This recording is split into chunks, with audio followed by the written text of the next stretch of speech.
In the meantime, let's get the file name here going.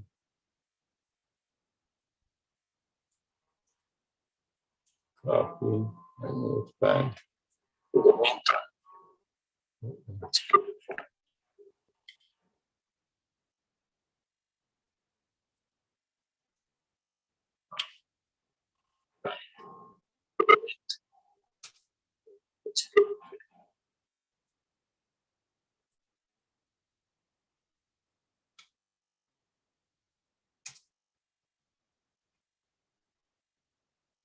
Right now we got it to work here.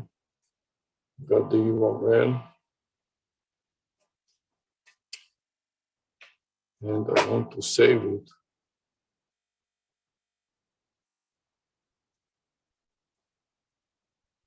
I want to stop the recording.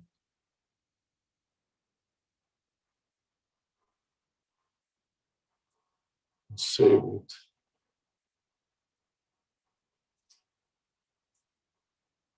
But this is going to be a zip type of file. ZP for zip. This or exe. Copy. Insert it at the beginning.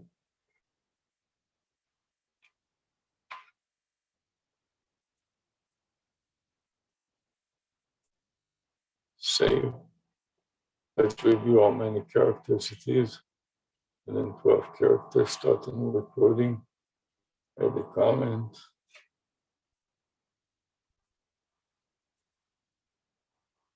Enter. This is going to go as a comment. YouTube Live. Okay. Now I want to add it to my notepad file. This file right here. This will be the zip file. Edit, paste, return again. Okay.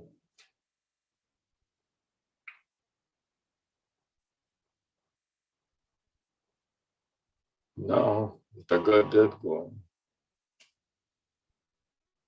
let's edit as a comment to pisser. I think that I've done it once already, just to be sure I'm going to do it twice. Now insert it into the notepad, into the Word document, enter, into my green pop-up, make it a little wider. Control V, and enter. And also into my spreadsheet. Into my spreadsheet.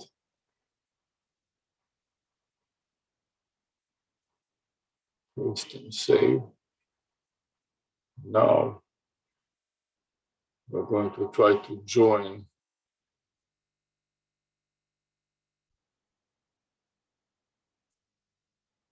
the one that is in progress now.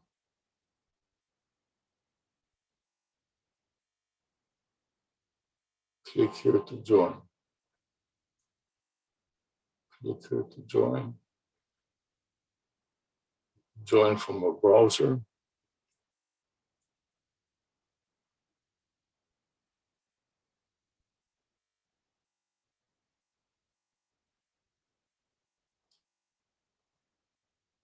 Well, let's cancel everything else. And join from a browser. I'm not a robot. Yeah, I'm trying to. Oh, you cut me off. Do not get on. What is the problem? Don't get, because you cut me off. I already got on. I'm sorry. Let's work together, okay?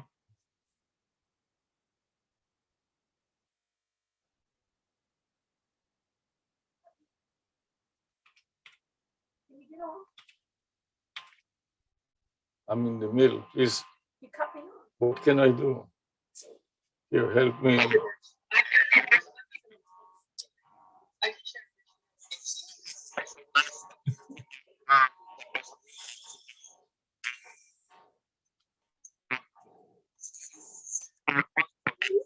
Yeah. Hi, guys. Ready to be here? Okay. Okay, let me just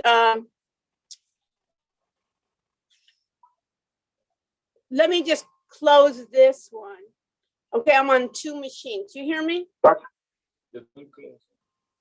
Okay, but I'm gonna try to get on another machine. Then for the special guest that you're going to bring on, is he going to have a video on, or are we just going to have him as a person?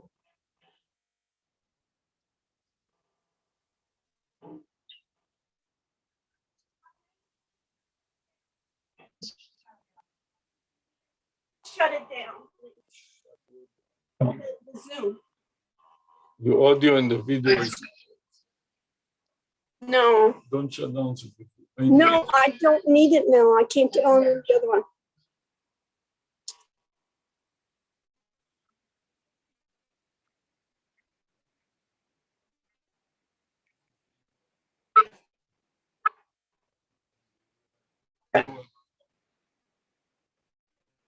This is a meeting by you and Stan.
Hello.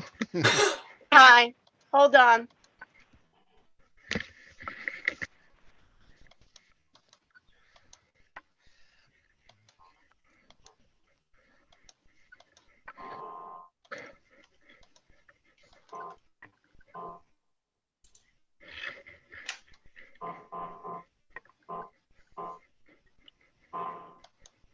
All right, everyone. I'm going to go ahead and head out and just become a participant on this one. So have a great show.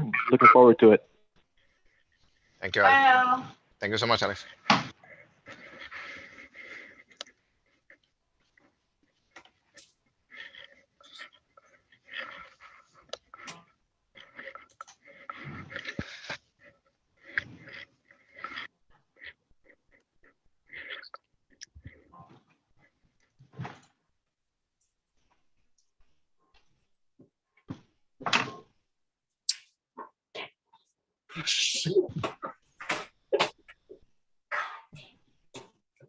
Okay, folks, we got about 1 minute to start.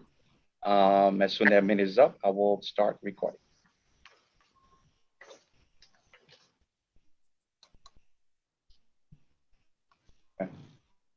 So, Doctor, you want me to open it up and then I toss it to you, or do I just? No, I want you to do the introduction.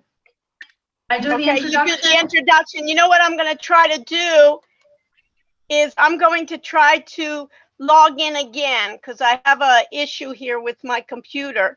So you can start the introduction, then I'll come in.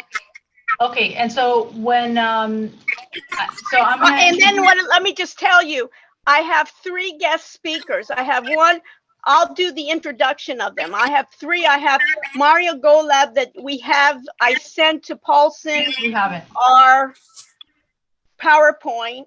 I have another one, David Layton, that we know from Witty, Women in Technology. And then I also invited Barbara Safina, you know, the one with the coffee shop. As I brought her in, she also has a marketing background as well. Alrighty. So I have them. And then what's going to happen at the very end? We have 3 special guests, Lan, Pamela from Silicon Valley, and Vicente from Google Partnership. Okay, and is she coming in? Yeah, it's going to be more like a are they conversation. have slides, or what are they doing? They are going to enjoy our conversation. Okay, we'll have a conversation. And what about Vicente? The same. Engage them. Okay, We can engage them.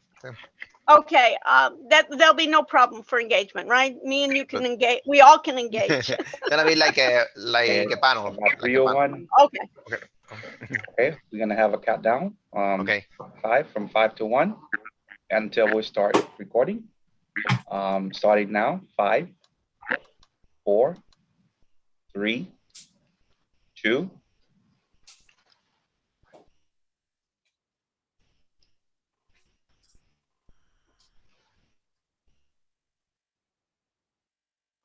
This recording is paused, but. Hello and welcome everyone. I'm Belkis Perez and I'm here with the City of Coral Gables, the Economic Development Department. We are starting our part 2 of the city's innovative technology workshops. This is part of a broader technology workshop that the city put together, especially during this COVID time, to make sure that our businesses are prepared and that they have all of the information and skills necessary to grow their business, even in this situation that we find ourselves. So I want to introduce, we have a really big and great show for you today. Not a show, but a workshop, but we have a lot of great guests as well that are going to be providing you a lot of great information. I want to start off with the panel that we have here currently. We've got Dr. Sarah Rushanek. She is a business technology professor at the University of Miami's Business School. Dr. Rushanek, thanks for being here again today with us. Yes, it's my pleasure as always, working with you guys. And we also have Raimundo Rodulfo. He is the Director of IT here at the City of Coral Gables. Hi, Raimundo. Hi, good afternoon, everyone. Good afternoon. And last but not least, we have Julian Perez, which is the Director of the Economic Development Department for the city. Julian, thank you.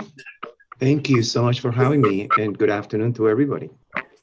Welcome. Good afternoon.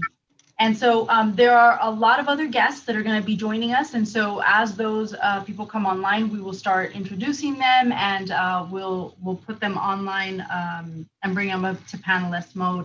But I wanted to get started with the portion that we're working on, and that is the business community aspect of this, the community outreach aspect of this. Obviously, this workshop is one of many that we've been working on, just because we believe that our businesses, there's an opportunity. Even in this situation, there's always opportunity. And so we want to make sure that e-commerce, which is something that needs to be very present in all of our businesses' minds, that they take advantage of this time and the knowledge that we have here with all of these panelists to be able to grow their business. I'll tell you what we've done here in the city, and Julian, please chime in. I'm going to share my screen here for a second so you could see what this PowerPoint that we've prepared. Can everyone see?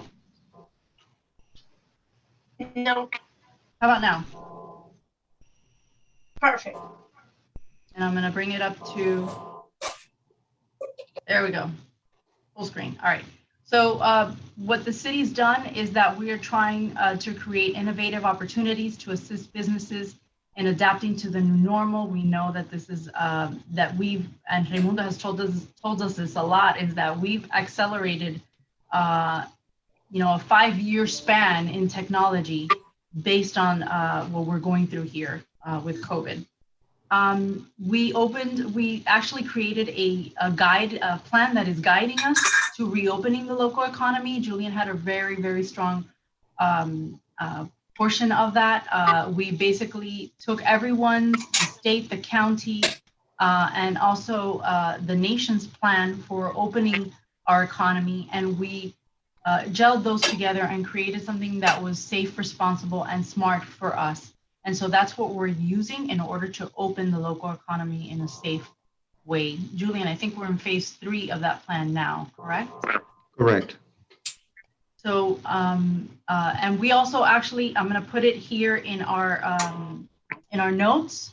I'm going to put a link to that plan so everyone has access to it, and you can see what guidelines have been put in place in order for businesses to open properly. What else have we done for recovering? We've also created a business survey very early on just to get the feedback from our businesses to make sure that we knew what they needed help with. That was our baseline. We, as a city, have created a lot of emergency orders that were very specific to our business community, and I'll go into that in a second. And we also never stopped meeting with our stakeholders, our community foundation, our Chamber of Commerce, our Business Improvement District, and multiple other community stakeholders, just to make sure that we were all on the same track. One of the things that we did, which is one of those special orders that we did implement, is this temporary outdoor dining permits. If you walk through the city, if you drive through the city, you have seen our outdoor dining and how vibrant that's become. We have many locations that just couldn't have outdoor dining because of their footprint, take over parking spaces, and now have outdoor dining, and they've created that in a very beautiful way as well. We've seen a beautiful resurgence of our outdoor dining scene, especially in this great weather that we're having, knock on wood. So this is a free temporary permit that is for our restaurants. It's an expedited permit. We've turned around these permits in 24 hours. And they take up sidewalks, parking spaces, and even other private areas, abutting private areas. So far, I think 63 or 64 restaurants, Julian, have been received these temporary outdoor permits. Over 70. 70 now, more than 70. 70, yeah. And so, this type of permit, this temporary permit, has been extended to June of this year. We've actually extended it already. So this is a second extension. And so, depending on the circumstances that we find ourselves in the summer, this could change. So we are very happy with the outcome. Wouldn't you say, Julian, as well? Absolutely. So the next slide is more about the funding that we received with Miami-Dade County. Julian also was instrumental in securing some CARES Act funding through Miami-Dade County. The city received $850,000. The majority of that was carved out for direct business relief. When we put this grant out there, it wasn't a matching grant or anything like that. It was a real grant. We realized that our businesses, what they needed the most was rent relief. That's what they wanted. And so we made a maximum grant of $15,000 per business. And Julian actually awarded 60 grants, correct. 60 grants. And 150 businesses applied. So that just shows you the need. So we're really fortunate to help the 60 businesses that we did help. Julian actually, he did that whole process.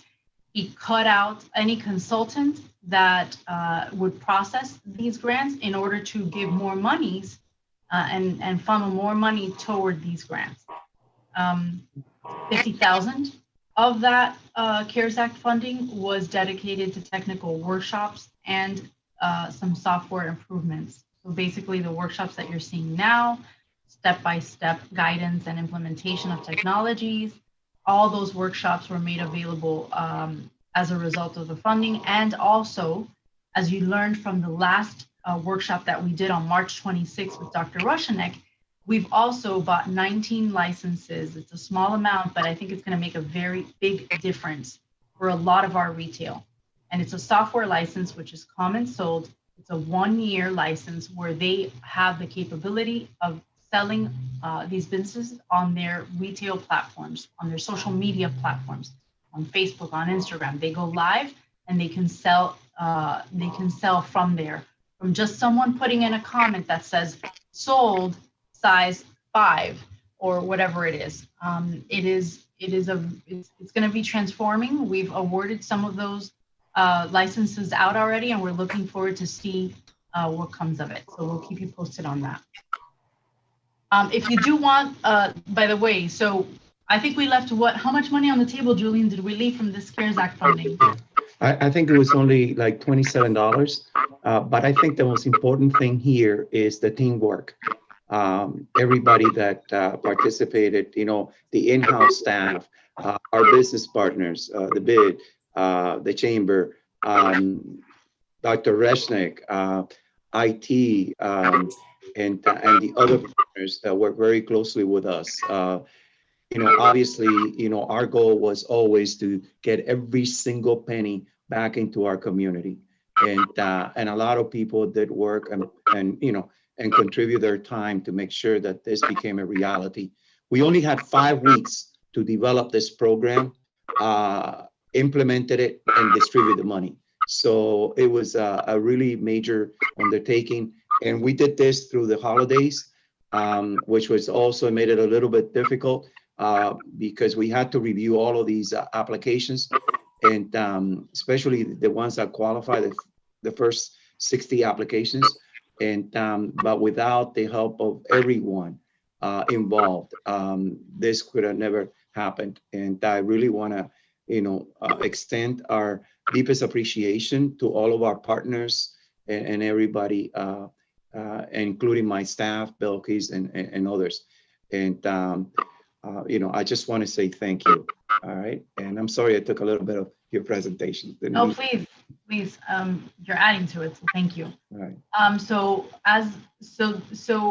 This is not the only thing that we're doing, but it's also, we're not letting people know just of what we're doing. There's other organizations that also have been assisting, and there's a lot of grant and funding opportunities out there. And we have a newsletter that we put out that talks to that as well. So anytime we find out about any new opportunities for our businesses, we make sure we send it out in a newsletter. If you'd like to be part of that newsletter, you can send us an email at business@coralgables.com.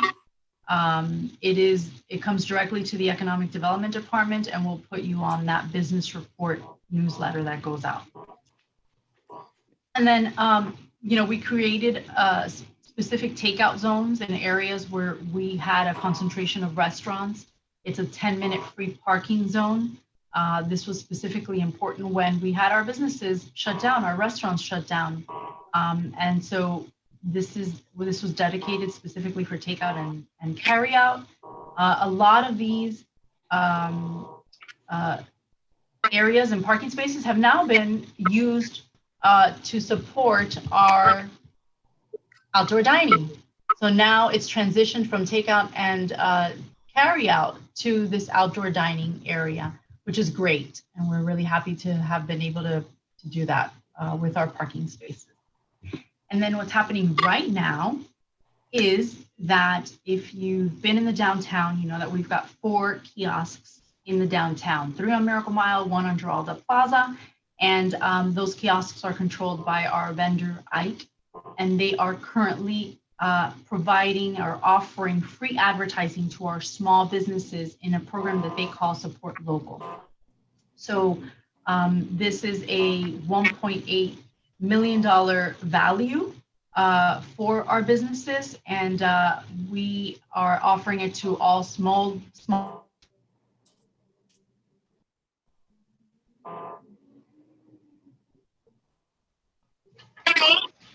Is she cut off? Yes, she was. Where's my IT, right? Well, I need them. These are great times, and we didn't rehearse it, right? We didn't rehearse it. Frozen in time. We know that. So hopefully we can get her on another Small local line. independent businesses and nonprofits. Mid-district is a. Can you guys hear me okay? Did I get lost, frozen? Yeah, you may want to. I can't hear anything. For a little bit. Can you For a little bit. Oh, goodness. Okay. Can you hear us? Yes, now I can hear you. Great, great. You can always hear me. It was Okay. like 20 seconds only, Becky, so maybe Yeah, just- so Start what the is kiosk? the kiosk again? Kiosk. Yeah, start the Don't kiosk. you just love live? Isn't it great? It All right, happens kiosk. all of us, right? The kiosks. We have 4 kiosks in the downtown, and our vendor Ike, which runs our kiosks for advertising and community outreach, has provided free advertising to our local businesses in the bid district for advertising on the kiosks. And that's great. That's actually a value of a $1.8 million value throughout their entire portfolio. And we're fortunate to be able to offer that to our businesses in the bid. It runs from March to April. So at the end of April, it's over, but there's still discounts available if you do want to advertise. 10 small businesses are currently advertising on our kiosks right now. And so we're really happy that one of our partners, private partners, has actually contributed to this. So that's great. And let me see if it's working now. Let me see. I can't get my last slide. Am I frozen again? No, you're not. Here it is. What's next? So the city continues to look for opportunities, and this is one of them where we're trying to provide our businesses free expert advice and skills needed for them to adapt to our new normal and to really grow their business. And we'll continue to do that as we find opportunities. If you guys have any ideas, please reach out to us, business@coralgables.com. I'm going to stop sharing my screen now, and I'll toss it back to Dr. Rushanek. Maybe what you could do, Belkis, is put that URL of what they need, where they need to talk to you about a couple of things. Number one, where they need to give you suggestions. And number two, if you do get any other funding, where they can get information on that. Or do they need to sign up to get your emails? Not everyone gets those. I'm going to put that in the chat. Yeah, put it in the chat so that way we can share it. Perfect. Okay, perfect. So, welcome everyone. Good to see you all. And welcome back to another great session. As you can see, this is live. Live as we can do it with all the freezing, right? And you can see I'm even having 2 instances of myself that I have available right here. So my purpose, let me just give you a little bit background again. If you don't know me, I'm Dr. Sarah Rushanek, and I wear many different hats, but one of my main hats is a professor at the University of Miami in the business school for business technology. I wear another hat where I am professor of health informatics and also working with our medical school in what they call translational research, which is a long name for helping science go into products. So you can even think about it, right? Our vaccines, right? How quickly they came on board, so quickly. They came on board basically taking our science from our labs and bringing it into products. So I'm helping a number of businesses from Fortune 500 in getting closer to the customer, down to mid-size and small businesses as well, to my students, trying to get them involved in business. And what can I tell you guys? We've had one hell of a year, huh? And we're going through it. We see light at the end of the tunnel, but maybe what we can do is lessons learned. My research in the past has always been looking at how we can use technology. Not technology for technology's sake, but what? To be able to reduce our costs, be more efficient, increase our revenues, and of course, be closer to our customers, our clients, engage them more, and potential clients. I've been working in this field for a number of years and tried to get a hybrid approach. that means when people have asked me to speak all over the world, in the beginning, it's really great getting on that plane, right? Remember those plane rides in the past? Remember you actually went to those physical meetings? Well, I used to go to all those meetings around the world, and sometimes I just couldn't make it. And I used to ask people, well, why not be a hybrid approach? Why not get me online? They said, oh, it's too much trouble. We don't know what to do.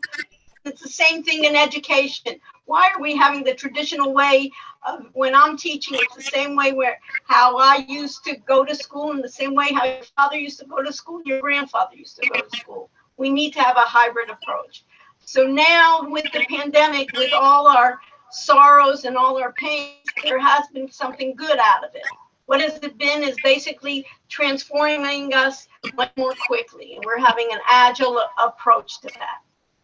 And what I'm thinking is how did we basically, how are we thriving? How have we even stumbled? And how can a company transform itself? So I see us as a community. I see us working together. It's not kind of the lecture approach. We have an expert and they're going to tell us everything, but it's really a community spirit. And that's what I have been doing with the city of Coral Gables. I've been just so basically honored that we've been working together. We make a great team. I was even telling Belkis, it looked like we rehearsed it for years, even with all our stumbles, right? Through the years, we've done it. Raimundo and Julian have been a great support. I'm not only at the University of Miami, where we are the largest employer, but we're in Coral Gables. I'm a resident of Coral Gables, so I have a number of different ways in which I want them to thrive. And it's just great with the Smart City. I've been working with Raimundo and his group. Every week we've had Dr. Rush's Tech Chat, where not only have I worked with their group and trying to see how can they collaborate together, how can we do operations. So this is a team approach. So maybe what we can have is a way in which we can use this opportunity, see what others are doing. So I've invited some people to help me talk about what they've done. And I want to introduce David Layton. David, are you there? I don't know how we're going to introduce you.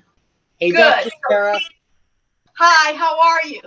David is, I'll tell you, you have so many roles here, but David has been, is it President David? What is your role? I'm president, co-founder and president of WITI. WITI, which is Women Technology International. And let me just tell you a little bit about those folks. I was reaching out. We have a local chapter of the South Florida WITI chapter, and a number of my colleagues have said, you know, they're going to be doing a seminar in Fort Lauderdale. We'd love you to be part of the conference here, and they recommended that I would do a conference on Women in Technology International. And I met with David and all of his group and was just so impressed. And look how it almost works together, that degrees of separation. So I did a seminar for them in Fort Lauderdale.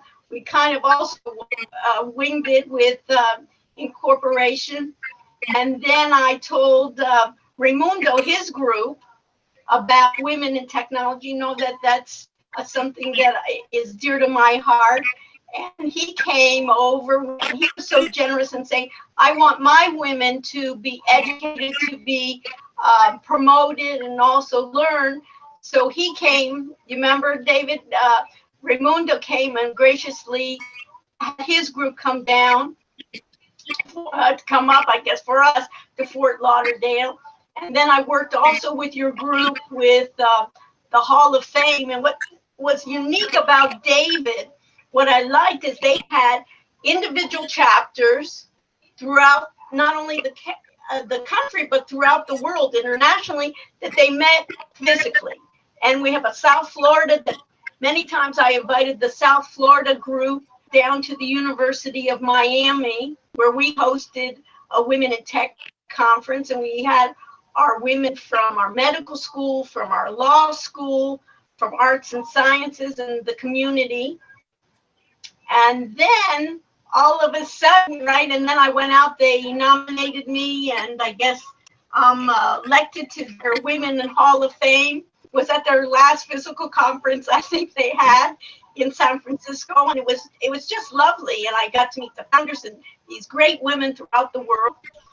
And then all of a sudden I've been working with their team, giving them advice, and Coral Gate knows I can't not help myself but give advice, right? Why don't you do this? What's happening?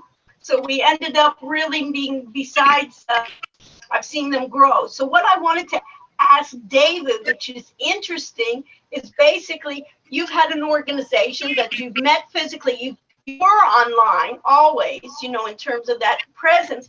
But first talk about your group, talk about how you were before, talk about what the pandemic or this environment has changed for you, and how have you basically strived, where have you had your stumbles? Because really, where do we learn? There's a lot of times from mistakes, and it's like hit and miss, right?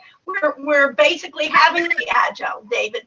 So what I'd like you to do is talk about that, and what are you doing new in terms of a number of activities, and we'll have a conversation about it. But I thought you were just a perfect person, number one, to tell others about your organization, and also to talk about where you were before, where you were in the present, where you're going to go in the future. That's a lot. Okay, I'm going to try to remember all that. Don't worry, I'll go with you step by step. Thank you. We'll start with first introduce yourself and talk about what is Witty. So I'm David Layton. I'm president of co-founder of Witty, as Sarah said. You know, it's an organization, a community we started in 1989. Wow. We, you know, at that time, my mom had the idea. They were talking about, they were starting to coin the term glass ceiling in articles, which talked about women approaching 50% of the workforce, but just a small percentage of management and upper management positions. So she wanted to create a community to kind of be there to support it at the same time. And I happen to be running a reunion for Borland tomorrow, who's an early PC software company, you know, which is kind of what we then use through my relationship with them to fund Witty for the first several years. You know, and then it just evolved through the internet and everything else. And I think it's just exciting now with, and I can get into a little bit more about Witty, but just how we've really transformed Witty with what's gone on with the pandemic. You know, I was thinking back as I've been organizing this Borland reunion, just, you know, when a lot of my friends went to Netscape and the first browser came out, right? And there were all these ideas about how we were going to use the web to do this and that. And it was like, you know, I always said it's like they built Corvettes, but there was no road there. Right. Then finally we got bandwidth, and then it was, you know, we just didn't completely embrace it. And I think now that, you know, for us in these last, you know, 13, 14 months since the pandemic, and we did our complete shift, it's just been amazing to, you know, first of all, we have like a whole cloud-based system that runs Witty. Now that we have all of our networks that have meetings all over the world, everything is just turned our site into kind of this whole repository of content, getting people together, different languages, people that may be, you know, I love the closed captioning you have here, because we certainly have a lot of people in that in the community that aren't able to hear or aren't able to see. And so we have different technologies people can use for things. We're starting a lot on Clubhouse now, and I don't know if Clubhouse is... Can you talk about that? About sure, what is Clubhouse? I don't know if everyone knows. It's kind of like, I think of it as almost like those clubs that I can never get in the long rope, and they make it exclusive, right? Yes, I mean, there's certainly, you know, I think it's the next generation. It's like audio social. So how can we get together and have conversations? I think listening, it's like listening to a podcast, but you can raise your hand and be involved in the conversation. And it's, I think, the next wave of where things are going, in my opinion. And where do you use it? How is that, for instance, that technology of Clubhouse, how is that helping your business, or helping you get closer to your clients? Is that working? How do you think that, in what framework is that helping you? We certainly use it as a channel to continue to build the brands of our members and women in tech. I think, Salesforce, I think, just decided to sponsor our first Clubhouse show. So, so for some you get sponsored. So it's basically like a podcast, but you're having your participants actually be live. Like almost, you think about it as almost like a radio show, but but you need invitations in order to get in. Is that the case? Yeah, I think you're breaking up a little bit, but look, no, you follow people. There's certain things. I mean, right? Because I think coming from a place where we would do more physical events, right? And now we have our partners that want to build relationships with different communities and different people, whether they want to do business with them and sell them something. They want to hire them now. They want to hire them later. Now, like our search criteria for people is different. Somebody from in Alabama could be a programmer for me now, when before I may have wanted somebody local. So I think it's just figuring out these problems. So now it's not so much as we work with our partners like, oh, this event you want to spark. It's okay, how do we create this whole 30-day program so we can get your messaging out? Some of the things you'll see like at she.witty.com, just a little plug for our Salesforce hub, but we do have it now in Spanish, Portuguese. And what's it called? Oh, it's she.witty.com, WITI.com. But if you see that, like we have a great program we're doing with Salesforce now, because we want more women and underrepresented groups to learn the Salesforce technology so that all their customers have a diverse group of candidates to tap into. So we support them with that. We're working with Salesforce in different parts of the world too, to help them build as they grow. So it's exciting now how we can now pop these communities, with a lot of the companies are coming to us now. They want our well-being center and things for their employees. We're creating programs. We're making our members schedule in meditation and yoga, right? And just, because I think it's just like becoming a dense world. Mm-hmm. And you used to have a physical conference where in San Francisco it was exciting. In June, you had those physical conferences. So during the pandemic, you switched over. How did that go for you? Yeah, no, it's been great. We had been doing more and more, and again, pushing everybody to do this. If you've looked at cloud kitchens, I was having a conversation about this morning, right? This is a new, like, tens of billions of dollars of markets. They're starting these cloud kitchens in cities. And what do you mean cloud kitchens? Well, cloud kitchens, what they're doing is for like DoorDash and a lot of these, if they want to have a menu for Cheesecake Factory, right? Applebee's is even subletting out part of their kitchen now, or they're creating these cloud kitchens so they don't necessarily have to have a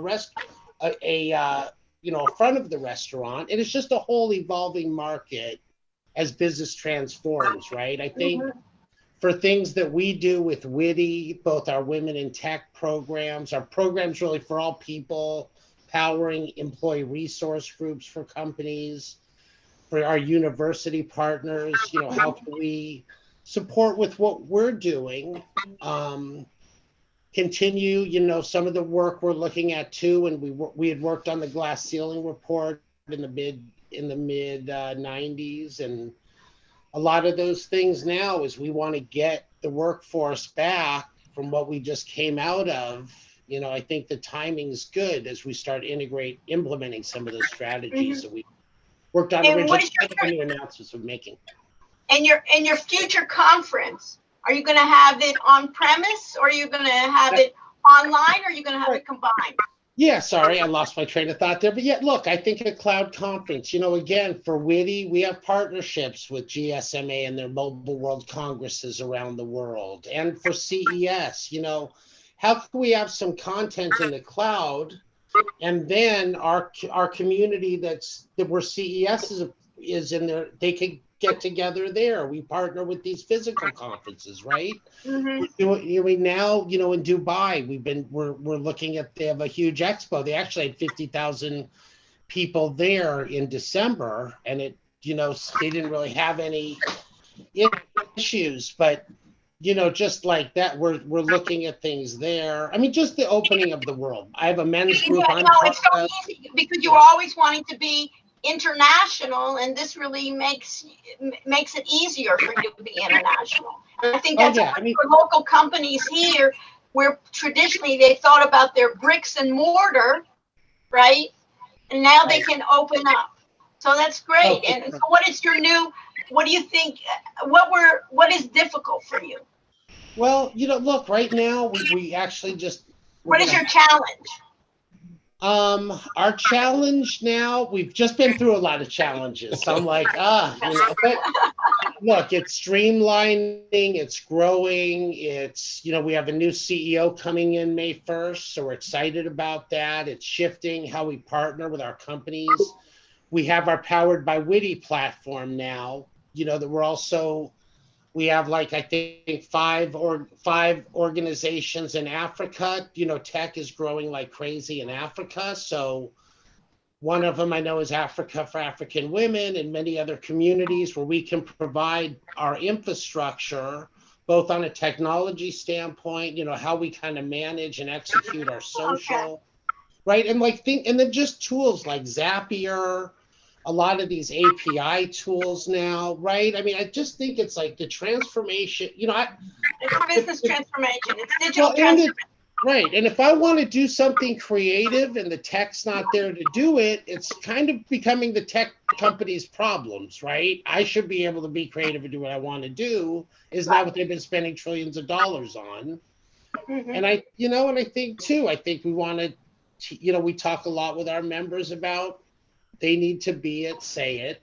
A lot of them, a man and a woman I would speak to with the same skill sets. The man says they're a technologist. The woman says maybe they're not. To start justifying. Yeah. I think you almost have to do the social. You know what I think would be interesting, and we can summarize this, David, is that once you get it well for your organization, you can then take it to your satellites and even and give that same infrastructure.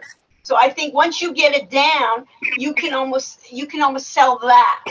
You can give that as a service. You almost can be a mini Amazon. I'm not telling you you're going to be an Amazon, but you can be a mini Amazon in the way that they use their own services. And they say, hey, we know how to do it now for ourselves. Now we can give that as AWS. So I almost see that for you, David, as once you get this, so you're really into social connection. That's what it's really about. Social platform and getting others to speak. And it's almost like the same thing, Raimundo, I can see once you get that smart city for Coral Gables, then you can share that platform, Raimundo, with other cities.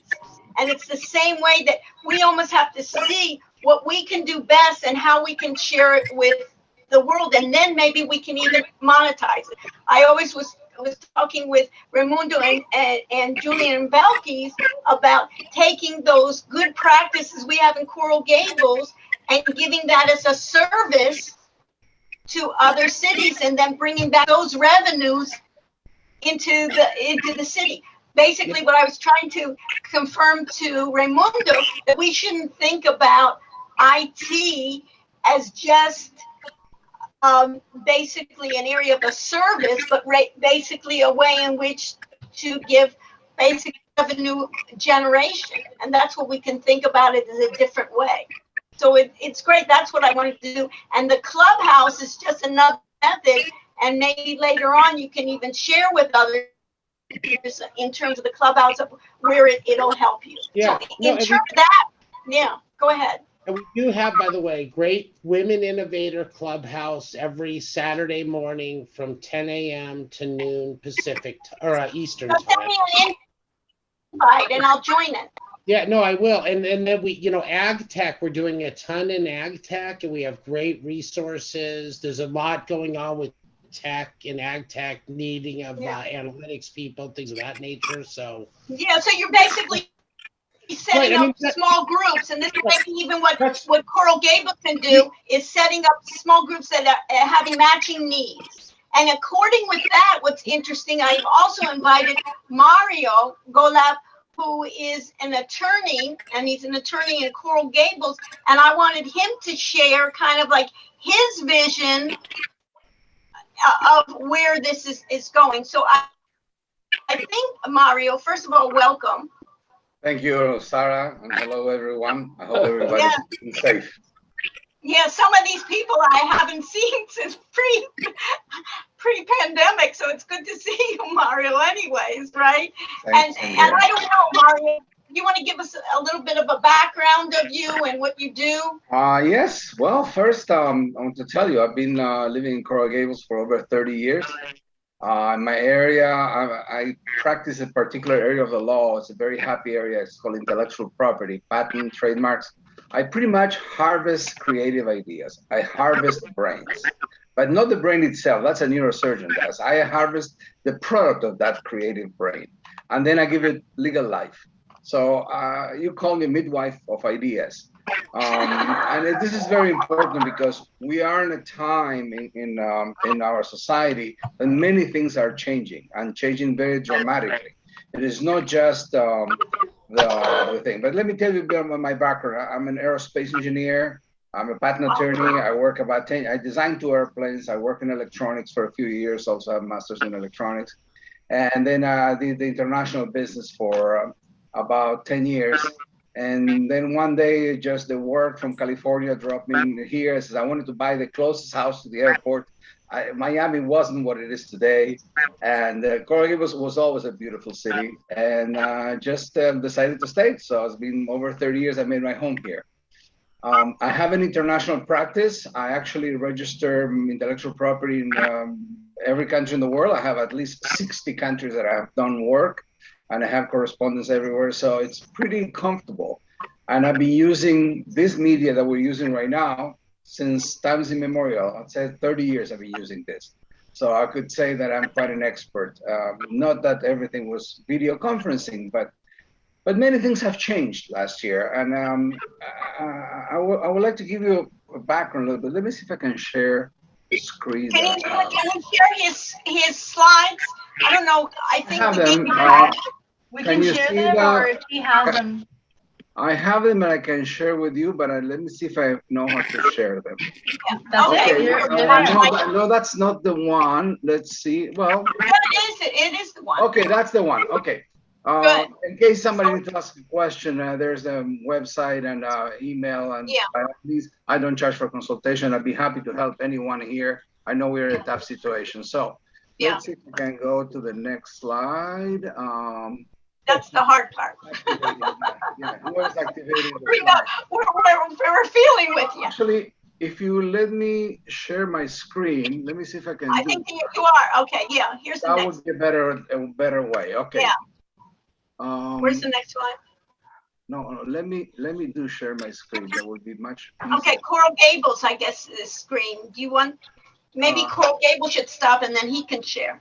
Yes, if you do that, that would be great. I appreciate that. Good, but you share. Time. This is like, aren't we used to this? You share. Mute off, mute off. Well, believe me, it's not much written there, but it is. I think it's important. I know, but I think you ask important questions. That's what I like about your slide. It's not. I don't want this to be a slideshow. Nobody ever said, "Oh, I wish that guy showed me more slides." That's what I want. No. I hate to. I know you kept it with that. This is actually, I have to say, part of this idea is that I borrow from a great Israeli writer who's actually in everybody's mind the last few years. And he talks about what are the major changes, what happened. So when I'm doing a review, I guess I cannot get to my slides, but it doesn't matter. What happened in 2000? What happened in the year? Okay, I think I can do that. Let's see. Okay, there we go. We are happy. Camper. No. Now we got a blue screen. Okay, what did we learn? Beautiful. What did we learn in 2020? 2020 was a very incredible year because the most important thing we had, we discovered that we were vulnerable, that we are no longer immortal and we cannot, go on with life as it was. We, as a person, we were self-incarcerated for over a year. Lucky those in Coral Gables can walk around Country Club Prado, which is spectacular, and the golf course. So we were very lucky, those who lived in Coral Gables, but the rest of the world were not as lucky. But the confinement on a personal level also brought some problems, not only economic problems, but also mental problems. And so the vulnerability is exacerbated to many areas. On the business level, we all know that we lost earnings, and not only that, but we depleted savings. So it was a double whammy, and that affected pretty much everyone. Some were very successful, believe it or not. So it's not exactly we are vulnerable. Some did very well because we actually are a resilient society. We did something incredible. Science within a year had a vaccine. This is just unbelievable. I mean, I don't know how many Nobel Prizes should be given away this year, but definitely there's more than one at the same time. And we all should build a monument to the scientists that did that, because without them, we would still be in a prison. But within a year, we had the vaccine. And this resiliency pretty much was for personal and business. And the most important thing is we developed a new habit. And this habit, believe it or not, is called trust. Okay. For those who know anything about economics, in the 1940s, there was a conference called Bretton Woods. And this thing you see here, today is the same paper, maybe. This paper was, behind it, there was gold. And they decided to abolish the gold standard. So we start trusting a piece of paper. This is an amazing thing. And the whole world went that way in that conference. And since then, we exchanged this paper. And we believe that if I give you $1 or whatever multiplier, I will get a product or services valued in the same currency. And we traded in these papers based on trust. But that trust in the last maybe 20, 30 years became more on the plastic side. But still, we wanted to go to the business to actually do the purchase. The whole idea of the logistics of getting something shipped, it increased, but nothing like happened this year. So companies like Amazon and UPS and even the Postal Service made a tremendous profit because suddenly we were all in prison and we developed this dependency on the logistics apparatus of both the United States and actually the world. If nothing else, just think of this. Pfizer ships hundreds of millions of dosages of vaccine across the world on a product that has to have minus 70 degrees Celsius in order to be kept fresh. Just imagine how mind-boggling would that be. And it happens. It's just amazing. So you know what? I think that idea now is relevancy, authority, and trust is key, especially not even when you think about the physical business, if you're going to do anything with business, but it's going to be more so in the future. So we're running out of time, Mario, but if you could talk about just the idea of how what people need to do in terms of even IP and cease and desist, because we just have a couple of minutes with you, because we have such a all this things that the preamble was to tell you that there's the 2021 shows a lot of opportunities. Now everything's going to be everything. There's telemedicine that didn't exist before, at least not in the United States, and that manner there is. Now we trust a doctor, we trust a lawyer, we trust an accountant. We can establish business based on tele because the trust was built last year. So you not only buy products on the internet, you buy services, medical law. And even police, in the sense that you don't have to do a chase with a car. You just send a drone. The drone will tell you where the criminal is, where the person is, and you will pick it up without violence, without having to kill anyone. So the changes are tremendous. Now, all those changes are not free. They have obstacles, and this is what I want to make this emphasis. That you have to understand that the laws have a border, and the border is the jurisdiction where they're enacted. So Coral Gables makes zoning laws valid in Coral Gables alone. Then the county makes laws valid in a county. The state makes in the state, and federal, that's it.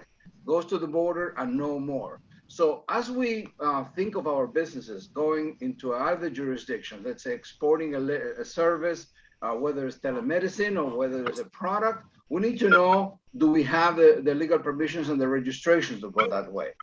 And there's another one, which is actually my area, and it's it's an area where a lot of these things are very costly. When you go and you try to ship a product in another area without having registration, and you infringe on somebody else's rights, those are lawsuits that go into federal court. They're extremely expensive. So if you ever thought of going beyond Coral Gables, beyond the city where you're actually beyond, let's say, the county, you have to think of actually securing the right permissions, the rights to whatever you have, whether it's, if you have music, it's having copyright.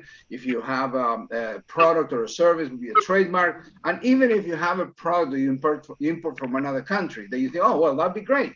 You need to make sure that you clear the right to do that. Now, we all can do that. So small business on Miracle Mile can actually, I'm gonna give a plug for one of my favorites. There's a Liberty Cafe that makes one of the best ice creams in the world. So everybody should go there and get it, you know. And that ice cream, why shouldn't I get it if I'm living in California? It's the best. So same as, if you remember a few years ago, White Castle shipped 20 pizza pies to somewhere it was in Germany or some other place like that. The hamburgers, not the pizza pie, the hamburgers. The hamburgers, yeah. Okay. So why couldn't a business today think of the whole country as a market, or at least the whole state? They can do that only if they have the legal permissions, they're not difficult to get. You just have to be aware that you need to get them. And you have to have the right trademarks and copyright and patents, whatever the protection is. It doesn't take much time. It doesn't take much money to go that way. But the whole business. But you never think about a trademark or I'm going to violate any copyrights, or then I'll get a cease and desist letter. Exactly, yeah. And those are expensive, but the registration is cheap. So anyway, that's succinctly. Yeah, that I think it's interesting on that. Before we had it, and you know, telemedicine existed, but the problem, what was the barrier to telemedicine? Anybody know? The problem is licensing. No, the problem was reimbursement. The government wouldn't reimburse. So if I were a physician and I saw you, Mario, which makes more sense for the physician too, they could do different hours, is the idea of reimbursement. Only because we had a pandemic did the government now say with Medicare, you know what? We'll now reimburse televisits. And guess what? It will not go back now. Now that the government sees the idea, now that the insurance sees it, now that we have it. So a lot of these barriers, now once it's coming up, and now you can see they're even competing. The conference systems are competing. The education platforms are competing. You see Zoom now. Zoom is going to go into a lot of areas that they're going to make improvements. So that's where you have to be kind of like that community and help one another. And I've also invited back, thank you, Mario. I've also invited back Barbara Safina, and she was with us last time. You remember with when we kind of did a shout out, Belkis, you remember when we did a shout out for the coffee shop? So one of the things that I found, is she here? Barbara, is she online here? Can we see her face? Hi, Barbara, how are you? What I found out was Barbara, and I'm so proud as being UN professors. Barbara is one of our alumni, successful alumni that took the initiative in going to be an entrepreneur. So what I wanted to be able, and you can stop sharing, Mario, your screen. You know, we have all these technical difficulties. Isn't that great? that we're used to seeing. So if I have Barbara here, one of the things that I found out about Barbara, and you guys can even chime in here, is Barbara in this type of economy, she's taking, I don't know, either she's so naive or or we can think about it, she's so brilliant that she's going to try to set up what? A coffee house, and also what? A center to be a working center for a co-working center. When you think about it, and I give you one idea is we're saying we hope that you will do well, but you have to be creative in getting close to the customers. So we just have about 5 minutes, Barbara, in the way of what do you want to share then what I'm going to ask you in terms of your business now. What are you doing in terms of getting an online presence? Also, what I like about you is you have to figure out who is your customer, right? Who do you want to engage with? So if you can talk about kind of the online presence and how are you choosing what social media to do? And also you've graduated from our alma mater, so you've done some things with marketing as well. So you're wearing a couple of hats. So you're going to be able, like the shoemaker, right, to make your own you don't have time for your own shoes. Now you're going to have to do your own marketing. I know. Well, everybody, thank you for having me. It's a pleasure coming back here. As Dr. Rush said, yes, my husband and I, we're opening a coffee shop and a co-working space in Coral Gables, scheduled to open this summer. So I thought it was very interesting to join the technology workshop just because we're focusing all of our efforts in improving our online presence before we open our doors. As you can imagine, the challenges that we're going to face when we open after, facing a pandemic for 1.5 years are going to be huge. So we're trying to, think ahead and start with plenty of time, spreading the words, understanding who our audience is, understanding what people need, who they are, where they are, to be able to offer the services that they're looking for.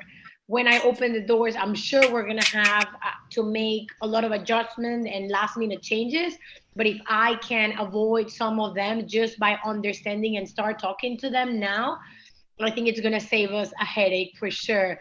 So just to keep it short, I know we don't have a lot of time. Of course, yes, social media, it's a very important tool. And just to keep it short, guys, I have, just because I'm a marketing consultant on the side, I have selected to, be on a few social media platforms, not all of them. I'm going to share my screen so you can see it.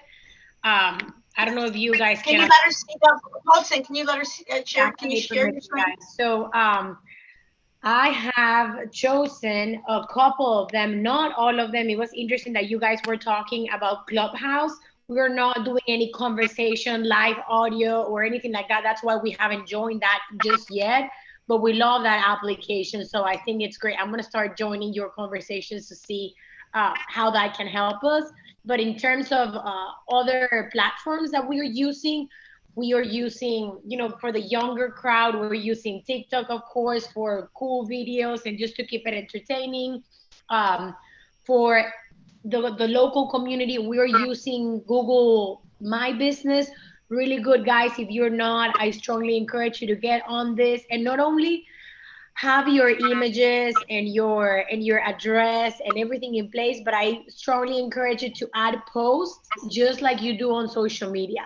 Tell them what you're working on. Tell them what's being up with you and your employees. If you have a new job position open, do that, because that really helps you to be ranked, towards the top on the search engines. We have selected, of course, Facebook, because we're going to be a local coffee shop and working space. So that's definitely a great thing for the local audience to share events. Instagram, of course. And then the last two I wanted to talk to you about are LinkedIn and YouTube. If you think about my business, if you think about coffee shop, you may not necessarily need LinkedIn and YouTube, but just because I have the professional side because of the co-working space, we're going to be renting these offices to professionals in the area. And going back to what Dr. Rosh said, yeah, we're getting out of a pandemic and people, most of like us, we're in Zoom, they're working from home, but I know there's still, we're working on some studies and we're working with shared office spaces like WeWork and others in Coral Gables. So there's still a need of, coming and going, not necessarily having this huge corporate office where your team meets every day, but there is a need of having that physical space with a phone booth and a a conference space. So that's what we're doing, and that is the reason why we decided to open LinkedIn and YouTube, just because we want to approach that crowd. We're also interviewing local founders in the area to share their story, to tell them, to tell everyone who they are, what they do, why they do what they do. So we started interviewing them once a week, and we're promoting those videos here. And I'm actually interviewing somebody from the Coral Gables community in a couple weeks, and you'll see that interview coming soon. So those are some of the things that we're trying to do to spread the word and try to understand our audience from now. But just, I wanted to share something else with you guys over here. This is my website, and here I have something that I'm basically wanting to go over with you. Here I have the social media platforms I just went over with you guys. And here's something really quick I wanted to share with you. My contact information is down below if you want to screenshot this. I'm just going to go over some tips that have helped me and my clients. If you want to add it to your overall strategy, if you want to talk about it, if you have any questions, let me know, because this is going to make a difference. Will probably just take me like 5 minutes over here, but yeah, we're running out of time, Barbara. But you know what? Next one is we have Vincente, who is doing some Google coaching. Is that true, Vincente? Is he on? He's on. Let him unmute. But we have a little bit more time if Barbara wants to take just a little bit of opportunity. Okay, I think that, good. So yeah. We'll have him too. Yes. But Barbara, if you want to just do a couple of things, because he's also representing Google, and it'd be interesting. Yeah. We're gonna have him and we're gonna have him later on in our seminar near the end, and then we can have you join in. But if you want to just show us a couple of things here. Yeah, no, definitely. That's great. I think we'll let the experts talk about it, but I'll tell you. I know, but you're an expert too. I think you provide the online, you provide the actual product while he's teaching it. You're actually implementing it, which I think he'd be proud of you, and I think UM should be proud of someone who has really gone through the system and implemented this, because this is part of the workshops that we've been talking about. Growing your Google presence, making sure that you've got all of the right social media platforms, not just going on every one of them. So definitely you're doing it right. Thank you. And I love all the Coral Gables pictures. No, it's great. And what is CWF on your website? What does that stand for? CWF stands for Coffee with Founders, which is the chapter, the videos that I was telling you about, where we interview them, when we interview the local founders and talk about their products and their services. Guys, the only suggestion I have is maybe put on that website when somebody, this is just my impression and everybody else can chime in, I don't know what CWF is. And if I want to go to that part, Barbara, I would have no clue what that is, and I probably maybe wouldn't even click on it. So maybe if you could have some videos, interviews, another word, or some words here that nobody knows. There's so many acronyms that most people don't even know what it is, but you that's your own kind of acronym. Put something in. Our team, I know. About us, I know. Shop and home, and then all of a sudden you put in that CWF, and that's really something that could be of that local founders or interviews or talk. Just call it interviews or something, or videos or some kind of name there. That's my suggestion for you. And then, Barbara, what would be nice is then maybe you could link back to the city of Coral Gables, or link back to those founders, or have something like a spotlighting my businesses or something. Yeah, for sure. I think that's great. I'm definitely going to do that. And basically related to what I was going to say about SEO. And I know the Google person is going to talk a little bit about it. But having those words in place, I mean, CWF wouldn't really help me to rank higher on Google, but everything else would. So going back to what you just said, Dr. Rush, our local community, I do talk about Coral Gables. I have the events calendar linked here.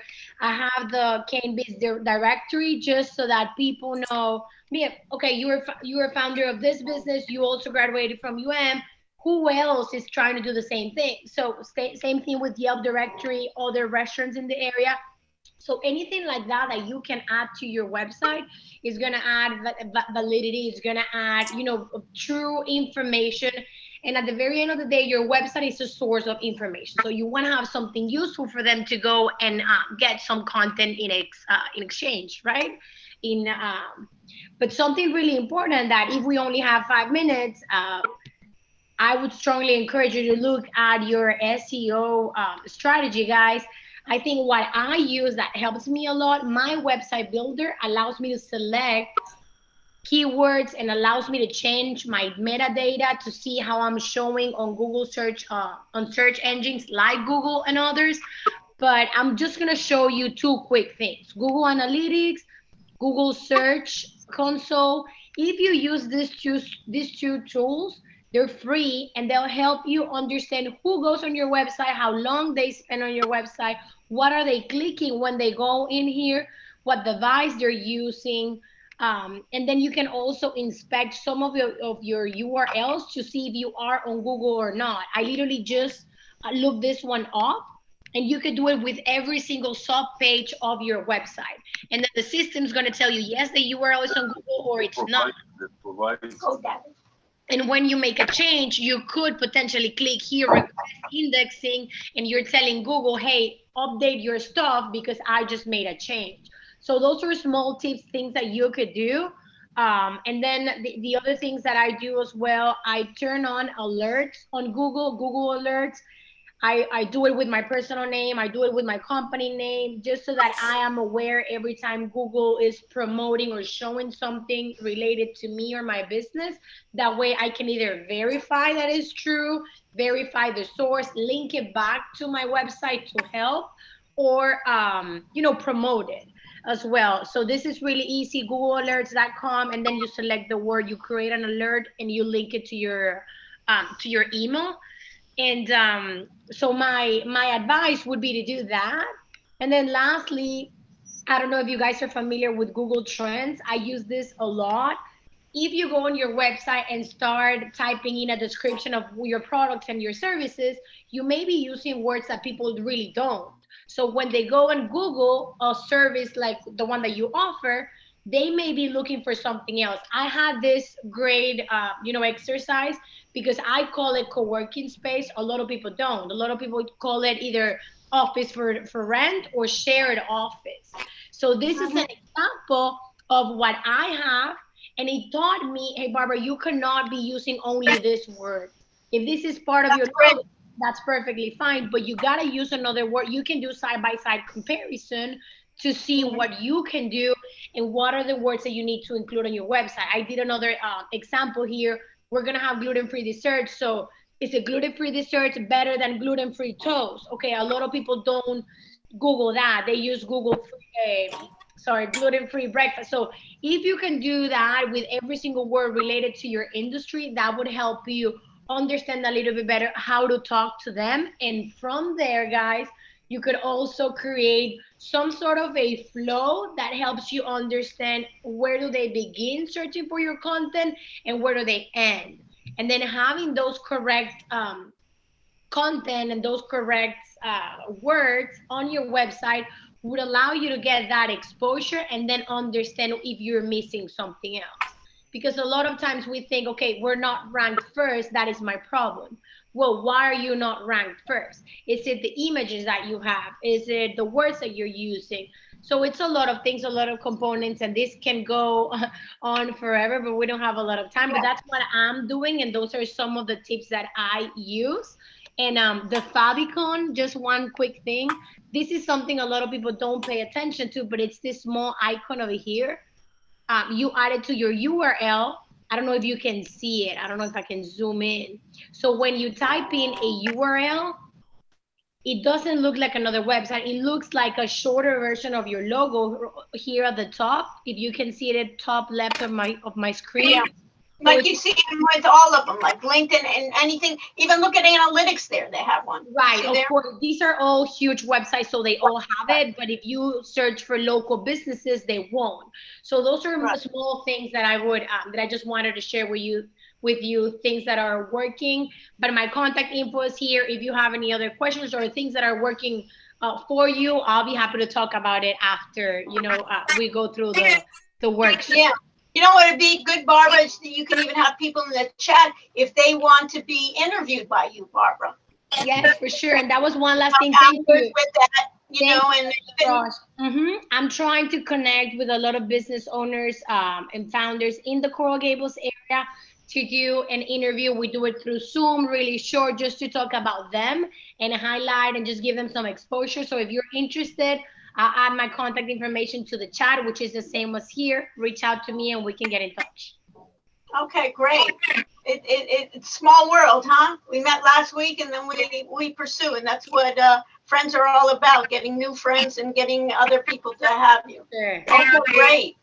So I think you kind of see a review of what I wanted to emphasize, and then we can stop sharing then. Barbara, your screen is what I wanted to emphasize is that community spirit. And basically, there are so many opportunities now with that digital transformation that you really can, and you take that classic approach of having people need to come in for that coffee shop, people need to come in for your co-working space, but how do you extend it? How do you extend almost services outside your premises? And that's what I think you need to get, is a sense of community, but a sense of community, almost world community, that you almost can have a way in which you can have other people that, as I spoke last week to you about, I can see even nights of professionals. You could have, think about with Mario, he's a patent attorney based in Coral Gables, and he's with copyright and trademark. Those entrepreneurs, do you hear that, Mario? Those entrepreneurs need your advice. You can even use them for marketing themselves. You can basically, even a way of sense of community, you could have accountants then. You can think about it, those accountants can come, and what does a business need for accounting? What do we need for an area for a marketing person? For different types of attorneys, even immigration attorneys that we think about it. So we can do a number of those. So thank you, Barbara. Thank you, David, for coming out from California. And thank you as well, Mario. I appreciate you stopping by. And now I get to my famous IT director, my innovator of innovations, right? So let's do a conversation then here. I wanted basically for you to speak about what is Coral Gables doing and how can businesses basically, Raimundo, gain with your services and how can they use it? We spend so much time together looking at different smart technologies, and if we can talk about that, and if you can even have people know. I know a number of people don't even know all the services that you have.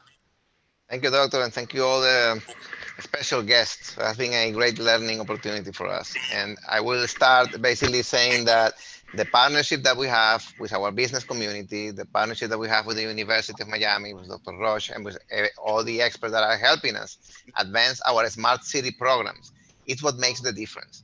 What Dr. Roshnek said, the sense of community. Basically, we are co-creating a portfolio of smart city services for our community, tailored to their needs, aligned with your needs and with your priorities.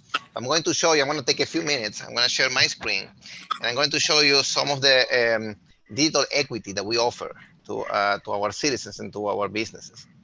So, and you let me know if you see my screen there that says collaboration and open data platform. Yeah, it's beautiful. Perfect. So nice screen too. So basically, I want you to memorize or not memorize, I'm going to copy them in on the chat, a web address.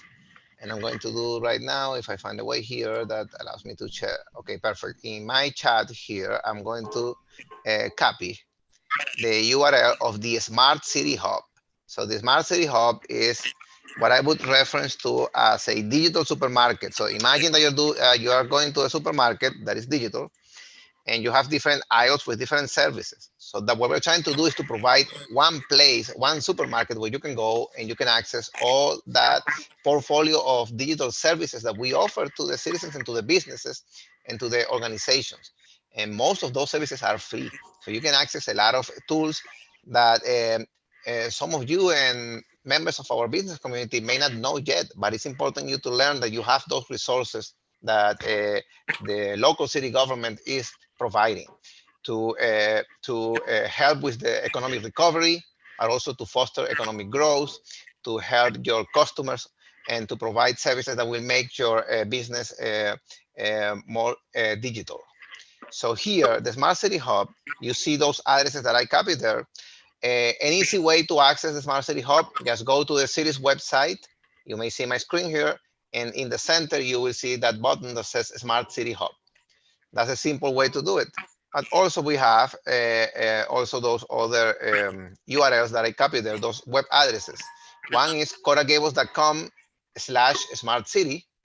The other one is coralgablessmart.city. So easy to remember, coralgablessmart.city. And when you go there, you will see this platform, and you have multiple aisles of this supermarket. So you have, for example, GIS resources. GIS is Geographic Information Systems, basically online maps. You have a lot of online maps with resources that are also providing important information, such as where do we have free open Wi-Fi? That you can share that information with your customers. You come to Coral Gables and you have free Wi-Fi in the downtown district, in open areas, in the arts and culture area, in city facilities, in parks, in a lot of places. So that is an important information that I'm going to show you. So when you go to the Smart City Hub and you click on GIS, you will see all these different open maps. That's open data that you can share with your customers. If you click on city Wi-Fi locations, just to give you an example, you will see a map like this, and you have a lot of information. When you click on those areas in those maps, you will get data. Now, if you have technical personnel that can help you, you can also extract data with something that is called Application Programming Interface, or API. That's more technical, and I'm not gonna go too much into those depths. But no, if you have a programmer or a coder, or if you have someone working on your mobile app, you can actually connect to the city's data for free. And you can offer some of that free data to your customers through your own mobile apps. Like now it's happening with some startups and some companies that are offering city data directly from the Smart City Hub. So that is part of what we're trying to do. We're trying to provide free open data that can be used for multiple purposes. So you have in the Smart City Hub, if you scroll down, you will have a lot of transparency portals where you can see as a citizen or as a resident or as a business that is present in our city, a lot of data, like open data that we provide on our financial revenues, financial data from the city, and a lot of other things. And also you can have data about that the city provides on productivity, like passport office and lobbyists for transparency that are registered in the city. If you have an active permit with the city, you can see the permit status. You can see when the inspectors is coming to your property. And you can search for public records. That's important. You can search for ordinances or contracts or information that is already published to the public in the city's public dashboards. So there's a lot of information there, and I don't have enough time to go into that. But I want you to know that this is here, and you take your own time later and go through all these different sections in the Smart City Hub. You can engage with the city. We encourage you to engage, to provide feedback. You can do that through Customer Connect. Basically, it's a mobile app. If you want to report an issue to the city, you can take a photo of a pothole or of a graffiti of an intersection that is not safe, and then you can take that photo and send it to the city. It will be automatically routed depending on the category, to different city personnel that will respond to your request. So an easy way to engage with the city. So, and then there are many other ways, and you can go to public input and provide information. And through this same Smart City Hub, I will show you a part for community engagement, where you can engage, you can help us to provide solutions to problems. You can give us also your, if you want to volunteer also to help the city in these initiatives, you can do so as well. And a lot of more. So like I mentioned, think on this like a digital supermarket. I don't have the time to go through every product in those aisles. But it's good for you to know what are the aisles. So the app store is very important. So we provide a lot of apps, a lot of free apps that you can use to engage with the city. The most important one that I'm asking everybody to download is the city's mobile app, where we aggregate a lot of the different services. You can provide that information to your customers. If they want to take the trolley, they have an app in real time, or through the city's app, they can see when the trolley is arriving to the stations. There's a city electric vehicle service called the freebie service that Becky can talk better than me about that service, but that's an important asset for the business community and for the visitors to our city. Pay by phone, you can find parking. That's very important. You can tell your customers, when you come to do business here, use the Park Me app that is part of the city's app, and you will find parking easy. What is that Park Me app? It's a smart parking app. Basically, you can find parking. It's like a map in your phone. It will tell you where parking is available. It will tell you the real-time occupancy, because we have a real-time interface between the parking garages gate system and this app. We did a customization in the IT department working with this vendor, so they know exactly what is the approximate percentage of occupancy. So you don't have to go to a garage that is 100% full. But also, they won't tell me I have a space. It's not that detailed that I have a space in front of my store, but rather I can tell my customers, you can go to this. It's only for garages. It's not for the meters that are along the side, next to the sidewalks. Well, good that you are mentioning that, because we have in our IoT or Internet of Things sensors, we have a smart parking sensors pilot developed by the IT department in the downtown area in Miracle Mile, and we are actually looking at the curbside. And with our artificial intelligence, we know when a spot is empty or not, and we are providing that here. Valuable, that I can get it, because I know even I've been working with an Israeli company, and they used to do that now in Tel Aviv, that you just have because parking's so hard, you just on your phone will know that this space, is available. That's great. That is one of the things that differentiates, a lot of the things that we do in Coral Gables. We have a lot of homegrown development. So we we engineer a lot of applications. One of the reasons is to maximize our budget capacity. Basically, we don't have enough budget to go and buy a lot of products, but we have a great team that we are developing a lot of applications, and we are providing those applications to the public. Like the Smart City Hub. This is a homegrown platform. It was developed by the city, by the IT department. You have so here you have a lot of other apps. So I encourage you to discover this. And some apps, by the way, that the Parks and Recreation Department, they have those great programs where they have virtual playgrounds. That is very cool. So that's something that we encourage people also to see what the Community Recreation Department is doing as well. It's very groundbreaking. One of the first, I think, Belkis, if I'm not mistaken, that the first one in the country that was done, it was done during the pandemic. This virtual playground. And so this is the part where you can do business electronically with the city, and we continuously introduce new systems and we upgrade new systems. And so what we're doing here is aggregating all the services that you can get from the city online, like paying for business licenses. That's important for businesses. So pay attention to this part, because that can make your life easier. And most likely, most of the businesses looking at that will look at this recording, they are already interacting with the city through these tools. I have to say that this year we are upgrading this system to the latest licensing system that we are implementing. Is going live in August. It's going to be way better and more automated than what we currently have. However, today they have these capabilities and they can pay for a lot of services online, like permits, inspections, certificate of use, business licenses. They can pay a lease, they can pay stormwater bills, special assessments, etc. We have a parks That's and for businesses or for residents too? for residents and for business. And we have business Okay. owners that they are residents too. So this is an Okay, important. no, but I mean, but it can be residential as well. It's not even just the businesses. They can do a number of these. So this is the Yeah. part that many people don't know that we have, but the city actually, we have won a lot of awards as an open data city. So we have a lot of open data and services that we provide to the citizens via this portal. So that's something that you can also use. So besides the categories that you already know that I mentioned, we have business data and we have layers that you can search. You can actually search for something, and if that layer exists, you will find it. And if you want to connect to that data because you have a developer that is helping you to create a mobile app, you can actually use that data for free.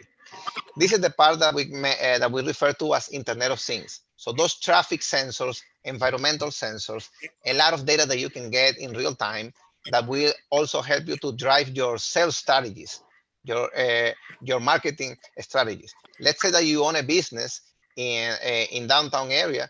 This dashboard, for example, coming from pedestrian counters, will tell you, depending on how you search here, you search by time. This is like a big period of multiple years. But you can search by day, by hour of the day. You will see how is the pedestrian traffic. In this case, it's Giralda. But if you go, I want to show you multiple other dashboards that we have.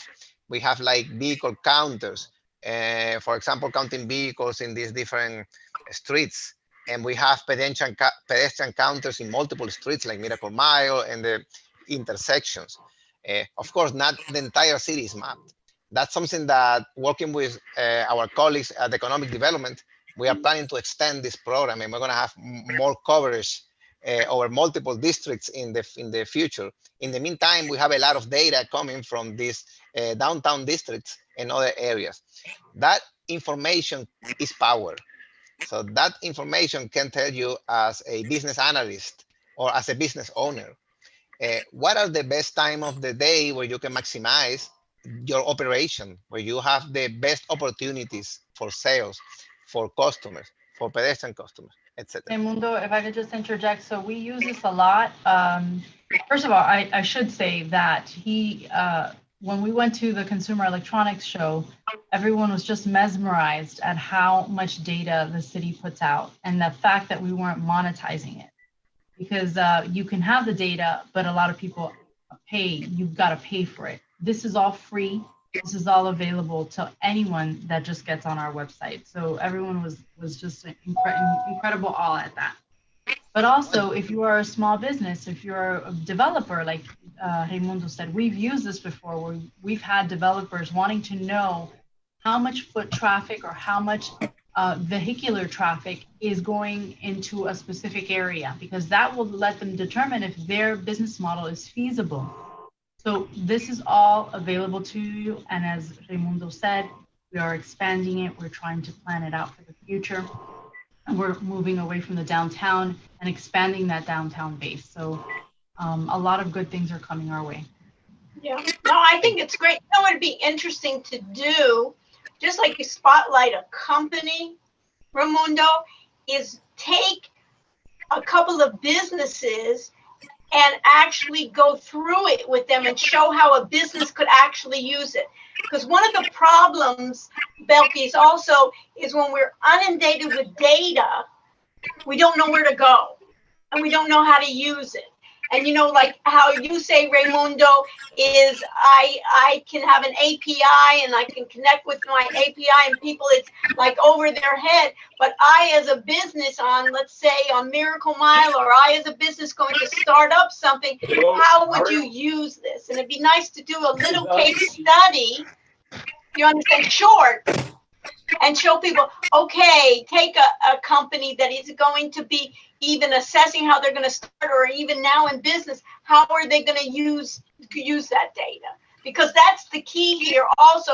Not only do we have that data, but how can we access the data and make it accessible and usable for us. So that'd be interesting later on, because we get so inundated. Yes, you got it, Belky. So we got so much data, but then how do we incorporate it to make it useful for us? So I will wrap up because we have great guests coming up. So Yeah, I'm just going to do a quick demonstration of how can you use this if you're going to connect to the data. For example, you write lights and you can search for city lights. Once you are here, if you have a programmer in-house, they can take these APIs right here, shared, open to the public, and they can use that API for their own application. That can be multiple types of data. I'm just doing a quick example. Yeah. How and easy now that it is for anyone to interact and to download this data. Yeah. Okay. Great. So I'm going to just mention one last item because it's very important. Is the initiatives. Please also go to the Smart Initiatives in the Smart City Hub. Take a look to all the community initiatives that are open and see if there's one that you want to help, you want to participate. And we always welcome your input. So I'm going to close. I'm going to just saying, going back, so how much we care about data. We just recently we won first place in the United States as an open city. So we won first place in the United States, and by the way, where big players were participating in, including big cities that I'm not going to mention, but basically we are always audited by organizations like the Open Cities Index or like the Public Sector Digest on how well we are implementing our tools to have the maximum impact to our communities in innovation, economic growth, how ready we are to provide services to our citizens in a digital way. And I'm very proud that for second year in a row, we won first place nationwide. So. Good. And then you may want to even mention, Ramunda, that we're going to do the demo lab where we'll test a lot of the software and hardware. As a matter of fact, what I was just mentioning, you remember we talked about the huddle cam, of bringing those cams into businesses. I've invited one of the people at Huddle Cam to come with us next week to actually demonstrate the Huddle Cam, and maybe they can even give us some demos that we can try out in different physical businesses. Yes. So that as well. So that's really nice that working together. Doctor, let me mention really quick great special guests that we have. I want to thank them for their partnership. They have been great partners, and Belkis can talk about it, and also Julian, how essential has been this partnership with Dr. Roshinek and also with these special guests that they are joining us now. Let me start that the first workshop that we did was with DigiSalts, and we have their CEO, Mr. Vicente Pimienta. If you want to introduce yourself, Vicente, to the public, if you are there. I see you there, but I don't know if you are unmuted. We can hear you yet, Vicente. We see him. Vicente, yeah. We see you, but I cannot. Can you hear me now? Yes, we can. And it's not a commercial. Sorry. Well, thank you for this opportunity. It's for DigiSalt, our team, a pleasure to join forces with the city of Coral Gables and to help the small business owners. So we're back here joining the community, helping in any way we can. So thank you for the opportunity. Thank you, Vicente. So let me mention now we have two great partners from Silicon Valley, from San Jose, great leaders in cybersecurity, in technology. They are co-chairs of the National Institute of Standards and Technology program that is called GCTC, and Lan Jensen and Pamela Gupta. So thank you so much for joining us. If you want to introduce yourself, please. Raimundo, I've got to say congratulations, and I'm not surprised that City Beautiful has won again a top place honor nationwide. We, through our partnership, well, this, by the way, this is Lan Jensen. I got so excited that I forget about introducing myself.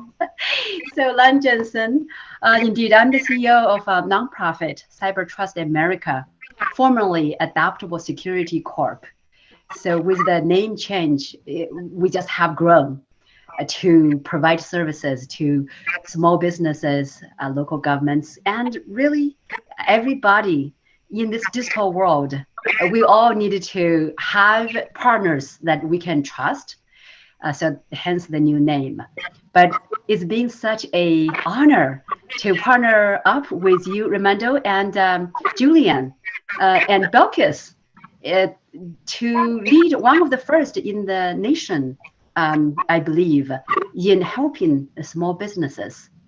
I think you truly have gotten the essence that small is beautiful, and the small businesses communities are the blood and the flesh that makes the city beautiful. So it's an honor to be part of this, and we hope to continue. Thank you, and we have Pamela there as well, Pamela Gupta. Hi, hello everyone. It's great to be here. My name is Pamela Gupta. I am a cybersecurity strategist and try to keep on top of emerging trends and risks as they come along at different parts of businesses and society, including artificial intelligence related risks, hence the background, because that's a group I started recently. I'm really happy to be here with thought leaders such as Armando and Belkis and Lan, of course, you know, my partner in crime in trying to bring best practices and around smart cities, around legacy technologies, around just life in general, because security is something that we have to be really agile on, and it doesn't differentiate between small and big. It is a equal concern for everyone. So I'm very happy to be here to add any insights I can. Thank you.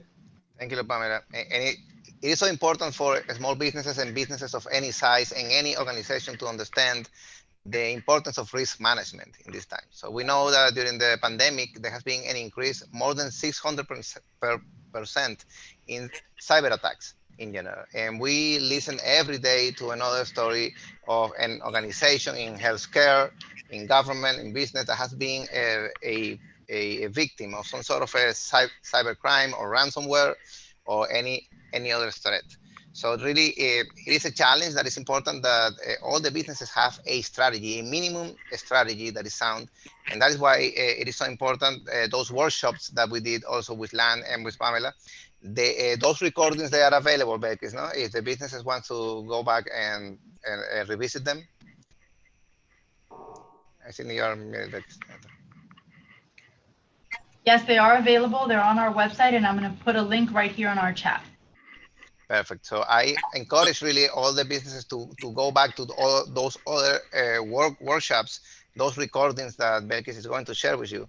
In the first recording, so you're going to see those e-commerce strategies that Vicente presented that are very important. And there will be more like that in the near future. And I'm going to let Belkis later to talk a little about what's coming up. But look at those recordings, and then you will learn a lot of strategies. So Vicente, do you want to tell us a little bit about what you presented on those first workshops, and how do you see the evolution of this program so far? You are still muted, Vicente, I think. Sorry, can you hear me now? Yes, we can. Thank you. Okay, well, yes, I've been on the internet since 1996. I did my first company back then, so it's almost going to be 25 years. So I've gathered a lot of information by falling, standing up again, failures, you know, successes, and that's what I can add. So we designed this boot camp. It was a 6-hour, or it is a 6-hour boot camp, where I express the digital paradigm shift. There is a paradigm shift. Now everything is digital, and our businesses have to change. And with that paradigm shift, the focus of our business and strategies also has to be revised, because we've seen, for example, in the political cycle, some people moved away from social media to another social media, others boycotted, and other ones shut down their accounts. So there's an instability in the market in terms of the consumer. So we focus on the website-centric strategy to avoid being a MySpace cadaver. You know, if you put all your eggs in MySpace, for example, or Facebook or any other platform only, and it goes down or it goes out of fashion, you are out of business pretty much. So we have designed this website-centric strategy where the concept is bringing people to the internet out of the social medias, because the small business owner, which we're trying to help, the consumer journey normally starts in social media and stays there for a while. So the real way of doing it, it's with a domain name, a hosting, a website, independent from all of these platforms, and then bring people from those platforms to your web-centric strategy, right? However, that is not the reality. The consumer has gone through social media. So what we recommend now is how can we bring the consumer back to the consumer journey, the correct one, because they cannot rely only on social media. I mean, we have Google, we have YouTube, which is the second biggest search engine in the world, that has been ignored by these small business owners working in social media. So that is the main message of this 6-hour boot camp, and we try to bring them back to the right track and changing their ways of how they see things. For example, the strategy right now is not telling people go follow me on social media. Rather, it's let's put some content in my website and publish it in social media so they can come down here and read the rest of the content or the video. So bring people from Twitter, from Facebook, from all of the YouTube, all of the pipelines that you can to your domain. You are master of your own domain. They will never block you there. They will never censor you there. I mean, it is the right way of doing it. So that is, then we go step by step. What are the tools that you're going to need? And what is the flow of information? We laid out one strategy to how to bring people from social media to your website through search engine optimization, writing content, and publishing on the WordPress platform linked to your social.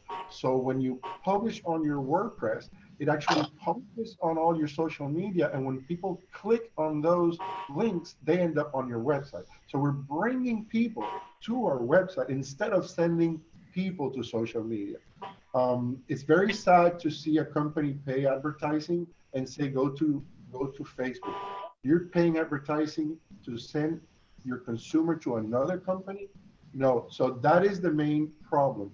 We need to get the small budget that they have and not tell them go to social media. No, go to my website and then have a sales funnel and something to measure your success. Today, it's so simple with the Google tools. I'm a CEO of DigiSalts, but I'm also Miami's Grow with Google Digital Coach. And we're only 20 in the world, and we. I think that we lost Vicente for a moment. Yeah, and it was an important way. So it is, Vicente, is he going to be giving coaching, or what is the what are the futures of what Vicente is? I'm sorry. Sorry, Vicente, that we lost you for a little bit, but there was a question about what's next, and Belkis, maybe you can talk about with Vicente what's coming next. Vicente, are you back? Yes. Okay. So you cut off for a little bit there, but I just wanted to, if we could just elaborate a little bit about what's coming up. Obviously, we had 3 sessions. We had 2, was it 2 sessions or 3 sessions with you? It was 6 hours, and we broke it up into 2. Yes. Yes. But it was really hands-on, a lot of great information regarding how, as Barbara talked about, SEO, really solidifying and beefing up that Google business page. If you were listening, Vicente, Barbara did a great job. She even did posts. She linked her posts onto the Google page as well.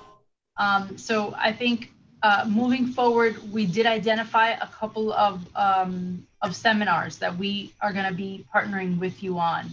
If you could just talk a little bit about that. I'm going to Absolutely.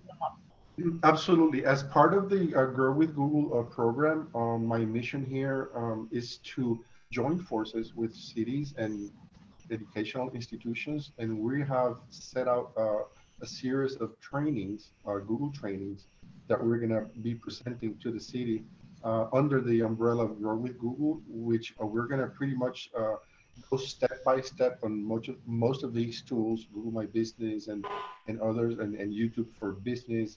And we're going to take the small business owner by the hand, pretty much step by step, and showing them where to click, what to fill out on each area. So it's very good workshop, and I recommend if you can spread the word, it will be fantastic because it's free information, and the more community gets involved, the more people we get, the more resources Google is going to give us to our community. Our department is focused on underrepresented communities, Black and brown communities.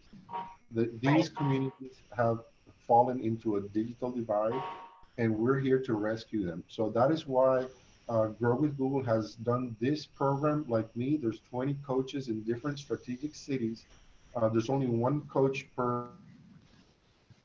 I think that we lost Vicente a little bit. Yeah, but he'll be.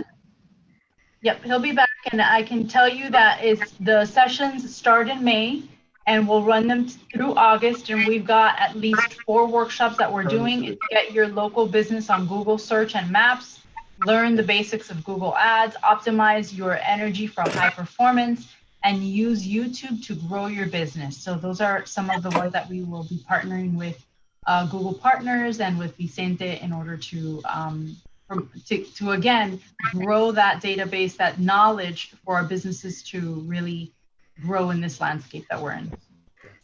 The ideal scenario would be that the same business owner gets all of the trainings. It's not, I mean, it's helpful to see one training, but if they get the series, it would be fantastic. So if you know people that are struggling online, they're not making it online, and they have to make it online now, we have to find the way of making it work for them. We are here to help those individuals, especially the small business owners in Coral. So let us help us spread the word and share this love, because this is free information. Information is power, and learning is your superpower. So we're here to help. Thank you, Vicente, so much. I would like to give you an opportunity to Lan to talk a little bit about adaptable security and the next evolution of ADA. So what is happening in Silicon Valley and San Jose and with ADA, Lan, and also Pamela. Oh, wonderful, Raimondo. So as partially inspired by you, Raimondo, for your love of the small business, we, the nonprofit, saw the need and started a digital accelerator, initially just for the Silicon Valley businesses. It is going on now, but because of our partnership, I'd like to share that it's open to Coral Gables small businesses and nonprofits as well. What it will do is to provide free and secure websites to the small businesses. To Vicente's point, indeed, you have your own website. That's your prime estate that you have full control over. And we in the Silicon Valley and overall in California, we have noticed that government grants are coming through. Even private businesses are providing help to small businesses. But along the way, security is not always considered, you know. And so that's why our nonprofit, with all the great expertise from experts like Pam, and we have dozens of others, then we said, hey, the country, I don't have millions of dollars to donate, but guess what? I do have passion and time to help. And so that's how we are doing it. And the there are students actually who are learning along the process from our experts. So in the end, it's a three-way win for our small businesses that need it to pivot, and for our professionals to give back to the communities, and for the students to learn to do the best for the community, and they pick up the skills along with the business owners. So Raimondo, that's also thanks to inspiration by you and Dr. Sarah Rushnick, who also spoke at our annual event last October. All of this is a continuation of the partnership, and we hope to grow it bigger. Thank you so much, Lan. That partnership has been very important for us, because that has also helped us to realize that there's a community also that of resources and initiatives and expertise that sometimes we don't even reach out to, but we can create that sense of community that Dr. Rochinet always talks about, and help each other. You know, like we didn't know that we could pretty much work together with Silicon Valley and with San Jose and have the opportunity to advance a program like this together at the same time. I think that was a great opportunity. I would like to give a shout out to Pamela, because in the middle of the pandemic, she put together a great resource toolkit that helped the organizations and businesses to be more secure. Can you talk a little bit about that, Pamela, please? Yes, sure. So the challenge was, as the COVID-19 started, whether it was a organization that was private or public, everybody was facing the same issues. How do we stay operational?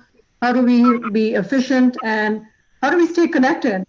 So we put together a resource toolkit to not only address the security challenges, but talk about what you could expect from the communication. For example, how do you continue being productive in the online world? Whether you're going to be choosing new platforms for collaboration, for example. What are those going to be? What are the free offers that large companies were providing, etc. But then along with that, how do you minimize on your exposure and your risk that is going to come along with it? So there were a few things that came out. In fact, this is my favorite quote, which is, the FBI was calling the frauds and the risks that came with COVID-19 as the other COVID-19 pandemic, because it was rampant, right? Everybody's going online. How do you stay protected? And what can you expect? Including things such as, vaccines as they're being developed. How do you stay secure? The bigger pharmaceuticals, for example, they were a big target, and so were small businesses. For example, you might be using Box or you might be using Dropbox for exchanging files. How do you stay protected in that environment? How can you fall prey to phishing and the really lucrative exposure out there for perpetrators in that new environment? So we put together this, it was all volunteer-based effort. It was an extremely comprehensive toolkit, which was made available to all 4 different communities: schools, municipalities, private businesses, and public businesses. So I'll stop there. Thank you, Pamela, so much. So thank you to all the special guests, and back to you, Becky, if you want the last minutes of the presentation. Dr. Rochinek, do you have anything else you'd like to say before I just do some housekeeping? Yeah, first of all, thank you so much. And Raimundo, thank you. And inviting your guests from Silicon Valley. And Vicente, maybe what I can think about, we're going to have one more workshop next week. I put that question to Mario. So one of the things, one of the things that we need to see is maybe you can come next week even, and he can give like a little demo of what his workshops are going to be. I don't know if he would have time, Vicente. I think that would be a good opportunity. And also thinking about what Lan said before is the idea of our students. being a part of it, in helping some of these businesses. And that would even be good for doing some of the trainings. They could even do some of the trainings in security, some of the trainings even in Google for Business, and help some of these businesses. Because even what I was saying before, Belky, is even when you have that one workshop, you almost have to have a hand holding and also somebody taking over, because the businesses need to run their business. They're not the IT departments, right?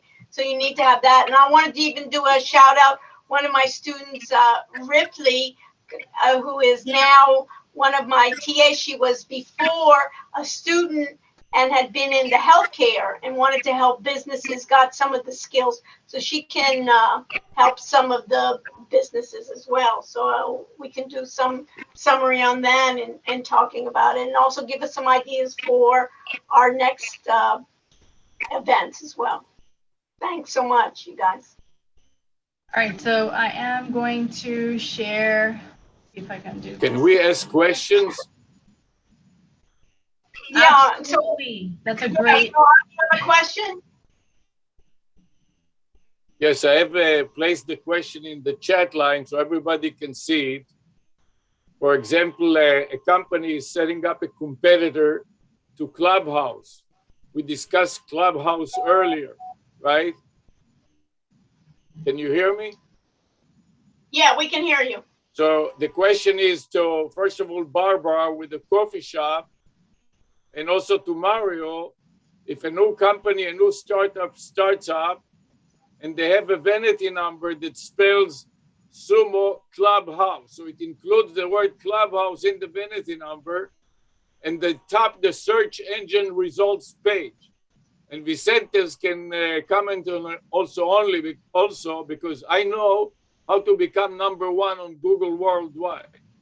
And so when I displace a company like a billion-dollar company like this company is, they start inundating me with cease and desist letters and a class project at the University of Miami. I don't want to have articles in the New York Times that a professor in the University of Miami is sued for fraud and all kinds of nonsense, and deal with 10,000 lawyers and pay $200,000 just to start with a bunch of lawyers. The question to Mario is, what can I do? What can a startup business do to register the company in the Bahamas or in offshore locations so the lawyers see it and they're not so eager to start pumping me up with lawsuits? That's an interesting question. There is a difference between what are the rights of a person to do and what happens in reality. Anybody can register a trademark, a vanity number, or a copyright, or URL. They are separate type of domains. I mean, one doesn't have to do with another. And so you can have a company has one name, the trademark could be something else, it could be the same, the domain could be something else. So each one is different. The first thing and the most important is if you don't register, you don't have rights. Yeah. So there's nothing you can do. I just want to give you, Mario, excuse me, I just want to give you a very specific idea. So the answer is for everyone. So I know, but the audience can understand it.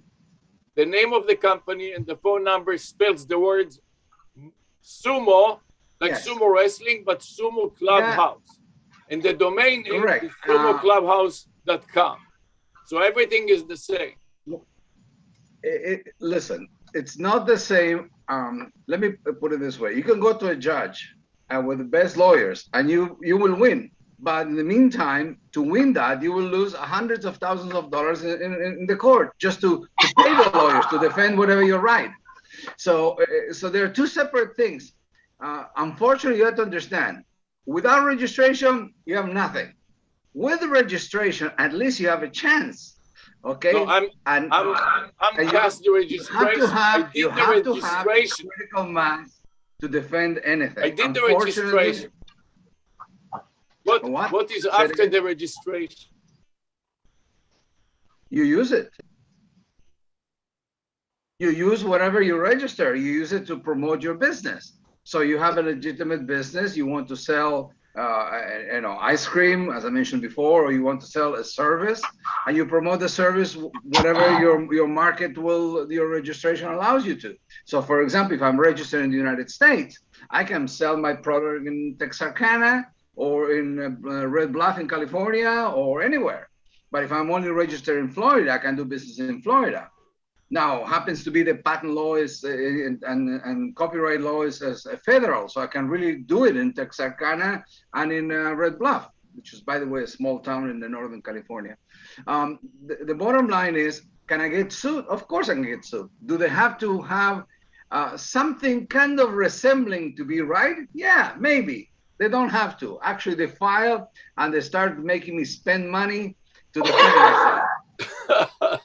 That's modern warfare, but that is because the rewards are really big. So there's a difference, but the most important thing is you have to register, whether it's your domain, whether it's your trademark, whether it's your company. If you don't operate that way in a civilized way, you can't even go to war because they will crush you to begin with. I would like to add something. Sorry, I would like to bring you a better answer. I would like to add something to this point. There's this famous case, it's been on for years. This man's last name is Nissan, like the vehicle, Nissan. And he registered Nissan.com. If you go to Nissan.com, you'll see a page right now about his lawsuit and people putting money to help him because it's his last name. It happens that there's a vehicle company that is suing him for the name because there's a trademark. So that is a landmark case that we should keep an eye on, see what's going to happen there. It's very interesting. Is it my last name over a trademark, or the trademark is more important than my last name? It has nothing to do. A trademark is a registration on their own. For example, Holiday Inn used to have a domain name that didn't belong to the corporation that owns the chain of hotels. It belonged to one of the concessionaries. So if something is registered, if you manage to register something, it's yours. They can sue you, they can do it, but they can't take it away from you.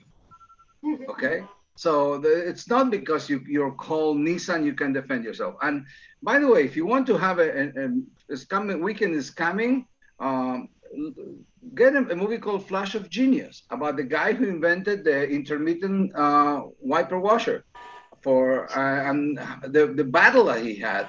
It was amazing. Or Dr. Gould, who invented the laser. He spent 10, 15 years before he got something. So some of those battles are brutal and they're cruel, and big companies will try to crush you. But if you don't register, you have nothing to begin with.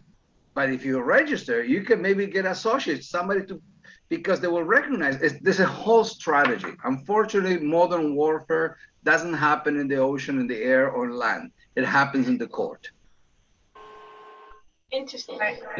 And just to add to that, because we had an issue with our trademark too, and it's just like in one case we just came at it from anger, then the lawyers are getting rich. Then the other one, now they're licensing our name, and no offense, Mario, my bad. No, I'm an engineer. Wait, for Avi that was on earlier, I did say, Mario, at the beginning of the call, he said free consultation for anybody on the call. Yes, so you might have extra hours. Call me anytime, no problem. Anybody can call me anytime. You left it open, Mario. Be happy to help everyone. Everyone take Mario's phone number down. Well, Becky, we had a class in intellectual property that we didn't expect. I know. I think we're gonna have to pick this up at the last workshop. And that brings me to my last point. We're gonna have another workshop tomorrow. I think you're gonna be the special guest speaker for that one. I have a feeling. Yeah, be happy to help. Absolutely. Seriously, I think what is really great is to have a way, rather than just have people give their lectures, but have that open-ended question and answer. That's what makes it exciting, rather than everybody do it. But that's why I wanted to break it down into small areas, and give us feedback, you know, whether we should invite Mario back for those real questions like what you had, David, is now everybody in the world now is women in technology, right? You guys started in '89 and now all of a sudden that's the biggest thing. So everybody is switching on to, is it wit? Is it witty? Is it witty, you know? So that's okay. It's great. Yeah, we have powered by Witty now. It's like Intel Inside. So that's how we're taking it. And you know, I have a friend, just so you know, his name is Harley Hahn. And right when the domain names are going, he grabbed Harley.com, and on his website, he had to say he was not affiliated with Harley motorcycles, you know, and they couldn't, and in the way, I guess he didn't want to be doing business and lawsuits with Harley. What was the date, Harley? I mean, Mario, was it 99? All URLs bought before 99? Or was it 98 or 99, I think? Where the URL, like it wasn't considered squatting, right? There is, no, you're talking about the court that decides some of infringement, because what happened is a lot of the companies said, well, we have the trademark, we would like to have the URL. And there's a court that actually deals with these things and are more amicable, so you don't have to sue somebody. Just go there and you say, well, you put the arguments why you deserve that. But in the case of this this Harley, for example, that you were mentioning, I'm not familiar with the case, but one thing is the guy can put there, well, I'm not associate, but nobody can take that that URL from that person because the name of the company is Harley Davidson. So Harley by itself, that which most people will just type only Harley. That's not enough. So that will be kept. Yes. Okay, we're gonna leave it to Belkins. Belkins, this is so exciting. It's gonna be till 10 o'clock at night. Wait, but what if he tried to sell other motorcycle things on Harley.com? Okay, I'm gonna leave that. Actually, can sell also Harley Davidson. Let me ask something. Next week I'll invite Harley to come. Actually, I don't know. Invite him, Mario. Next week I'll invite Harley. He's also out in California. So. Well, I don't know if you're all aware that we have now blockchain domains that no company can take over your domain or government. So keep an eye on those blockchain domains. You register there, it goes into the blockchain. There's no government agency that controls that. So that is another option for those who are seeking domain names. And is it .blockchain, Vicente, or what? Or what is blockchain domains in the blockchain? Right, absolutely. But .block, would the URL be like? Different type of domain, but it's stored in the blockchain. Oh, interesting. Wow, I'm gonna check that out. Stored in the blockchain. That could be a solution. I mean, blockchain is going to change everything. Right. Absolutely. Well, NFTs. We've been doing a lot with NFTs, so yeah, I'm interested in that. Smart contracts. I mean. It's everything in the blockchain. And that's another area, Raimundo and Belkis, should we cover blockchain next week? You know, I mean, there's so many different ones that we can do. So we'll talk about it. So I'll let you go, Belkis. First of all, thank you so much. I want to just cheers, really applaud to Belkis and Raimundo and Julian for taking the initiative beyond the awards and accolades, basically reaching out to the community and saying, hey, we're here for you. How many people are doing that for the cities and giving that personal touch after the whiles, and also behind the scenes of Alex and Paulson that are doing the behind the scenes and getting this all up and running again. It takes a village, and you are the head of it. So really, thank you so much. It takes a village. So thank you to all of you. It really does. We can't do it alone. So, you know, we're just fortunate to have such a good group and family here of so many people that know so much. So we really appreciate it. The next workshop is Friday, April 16th, next Friday from 3 to 5. This is the link where you can sign up for it. I'm putting this also in the chat. And then if you have any comments, any suggestions for the next workshop, the 16th, or future workshops, please reach out to Dr. Rushanek. This is her email below, s.rushanek@miami.edu. And I'm going to stop sharing my screen now. Okay, great. And anything else, Mike? And thank you for joining me, all of you, and Ripley, thank you as well for joining me as one of our students. Maybe we'll have next week, you know, it'd be nice, Ramona, Belkis, and Julian, is have some of my students show their work. They're basically doing these projects. They're setting up companies and they're doing SEO. Vincente, I even have you come to one of our classes. Some of these students can help you as interns going through Google My Business. So feel free, Vicente, to contact me and we can kind of think about it as a circle. Once all my students are trained, they are just so eager to get information. And we can think about them as students, but I think about them as we're helping each other. They know their marketplace. Just like I tell my students, I don't know what it is to be 18 or 20 years old, right? And I know what it is to be a professor. And when we're trying even to market to them, even Coral Gables, you want them to be engaged, more young people. What is it going to be for them to be engaged? Is it really to have that website and have all the data? Or is it to have short videos? Or even Coral Gables to think maybe you guys should be on TikTok, right? And doing those short ones. No, I'm being serious. And getting people to go to the restaurants, getting to be people that you're doing, that they can be representative. You know, I mean, so wherever our audience is, that's what we've got to follow. Wherever our you have to follow it. So traditionally thinking of where we're going, but we don't think about who our audience is, and to have them be part of making these decisions. And Barbara, I really think about it. She's 30 years old and she's saying, you know, I'm old. And she came to my class last week, Barbara, and she goes, you guys, I got to figure out from you guys what is hip, what is in, you know, and she's talking about that, you know, she just graduated, you know, just 8 years ago or whatever, that she has to come to my students and say, you're my focus group. So we really have to learn from one another. So it's interesting. Rashnik, remember that when we first started this a while ago in the middle of the pandemic, one of our goals was to always partner your students with our businesses. Right.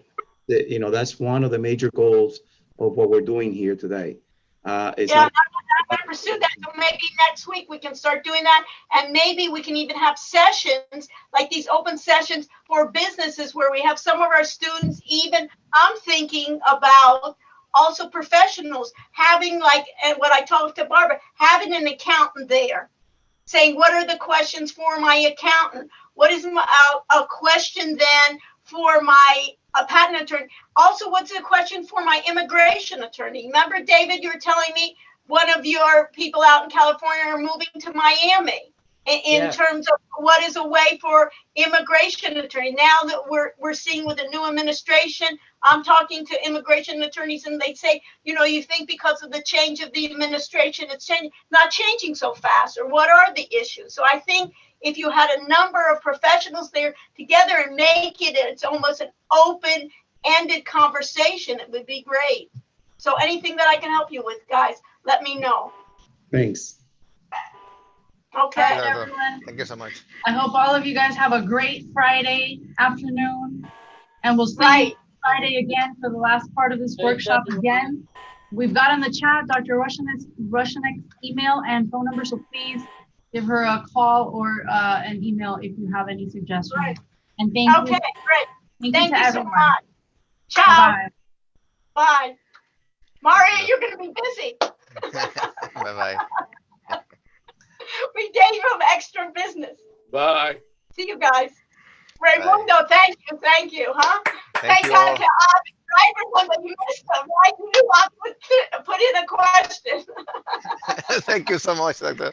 Have a great weekend, everyone. Have a good weekend, Raimundo. And thank you, Paulson.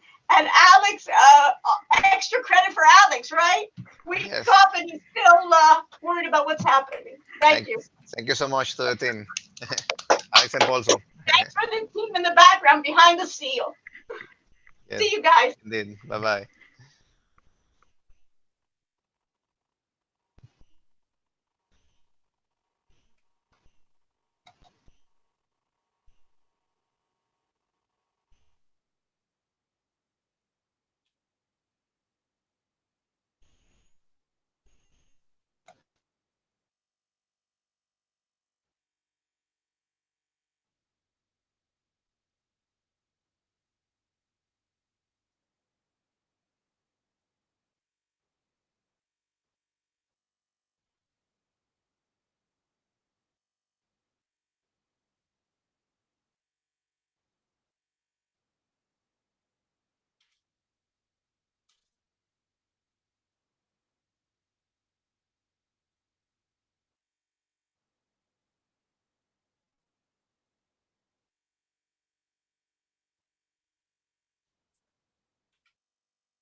I'm saving it to multiple files, including Word and Excel. These are the hyperlinks or the URL for the files that contain notes from the workshop.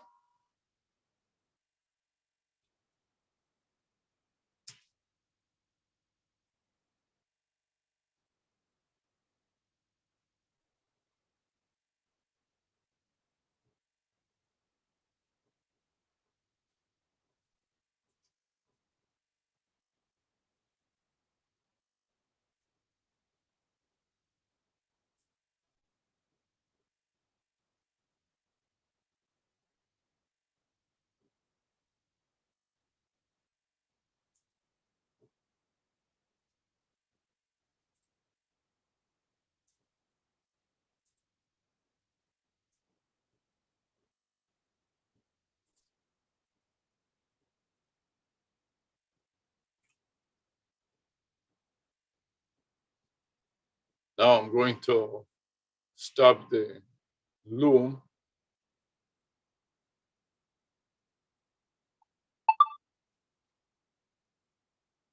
Grab the loom link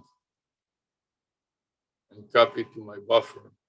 Set it to 2 speed and play it back. Now we have a loom and an MSN recorder going at the same time. I'm going to move it a little bit away here. And I'm going to save it, save the text file in a folder that is called, in a folder in the log folder on my desktop. And that is listed at the bottom here. File name is the log folder. This is a text file. Copy and save and paste it in my text file notes. Control V and file, save again. Now I want to make a spreadsheet equivalent of that. Paste it in the spreadsheet and then file, save as, browse, and paste the file name in the path. But this time I want to change it from a text type file to an XLS, LSX. Copy and save and paste and save again. So I got it in my XLS folder. Now I want to repeat it again in a Word document. File, save as, browse, paste. Now I have to change it from an XLS to a docx folder, highlight it all together, copy and save, then paste the file name into my document and press file again, paste it into my spreadsheet, save again. Now I want to edit, and then the same thing in the notepad.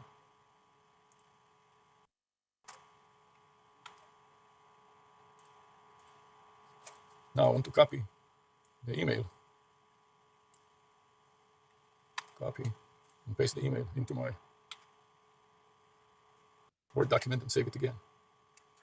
Now that I finished all of that, I want to start a Zoom session, a Zoom meeting, in another browser yet. Let's close out some of this Dell.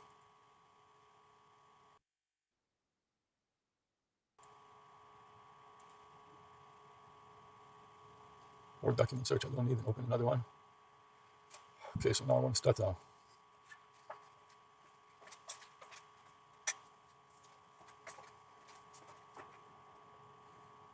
Zoom session, zoom.miami.edu. I want to log in into Zoom.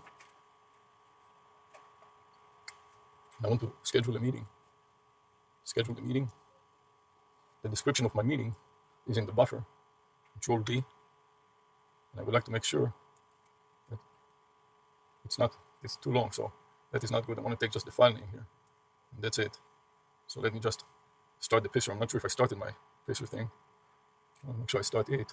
The settings is 99 screens. I want to start recording, and I want to add a comment with the previous file names of the doc and the XLS and the video file name. So let's see how big a comment can I put in here. So this will be the comment, Control copy, and add the comment, paste. Okay. So now I'm going to go and revise my information here. Let's make it a little larger so I can see my notes here. Now, I want to take one of these names and make it the title. I want to make sure it doesn't exceed 100 characters so it can fit inside YouTube Live. So what I'm going to do is open up the spreadsheet, pop it in the spreadsheet right there, paste.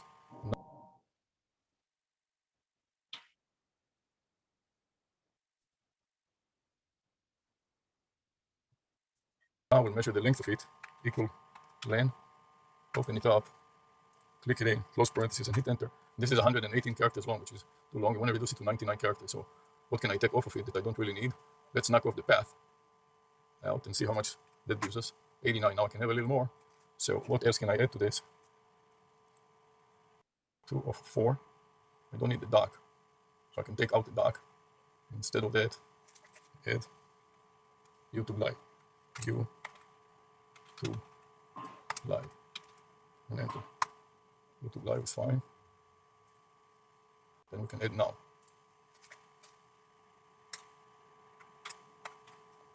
98 characters, so that is perfect. Live now. Copy to the buffer. Well, save. Control V. So now I got my title.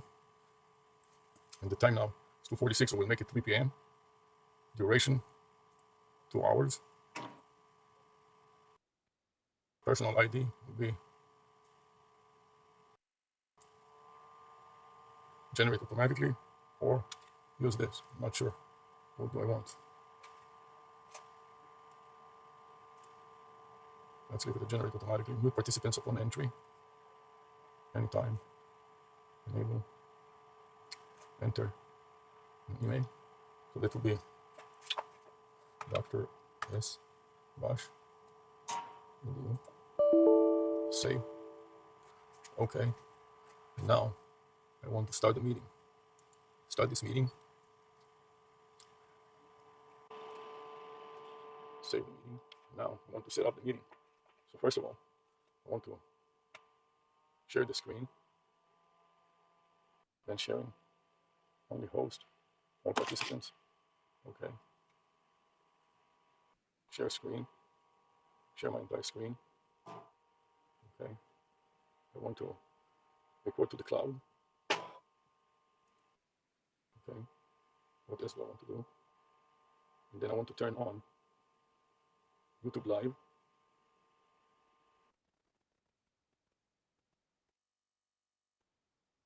notation, hide names, hide floating meeting controls. Live on YouTube. Okay, live on YouTube and ARush. Public and go live. In the meantime, let's get the finding here going. Copy and move back. In the meantime, let's get the finding here going. Copy and move back.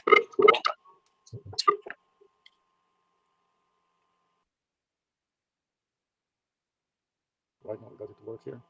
Got the URL. And I want to save it. I want to stop the recording. Save it. But this is going to be a zip type of file. ZP for zip. .exe. Copy. Insert it at the beginning. Save. Let's review how many characters it is. And then 12 characters starting recording. A comment. Okay. This is going to go as a comment. YouTube live. Okay. Now I want to edit to my notepad file. This file right here. This will be the zip file. Edit. Paste. Return again. Okay. Now I got that going. Let's edit the comment to picture. I think I've done it once, but to be sure I'm going to do it twice. Now insert it into the notepad, into the Word document, and enter into my green pop-up. Make it a little wider. Control V. And enter. Okay, and also into my spreadsheet. Into my spreadsheet. Paste and save. Now we're going to try to join the one that is in progress now. Click here to join. Click here to join. Join from a browser.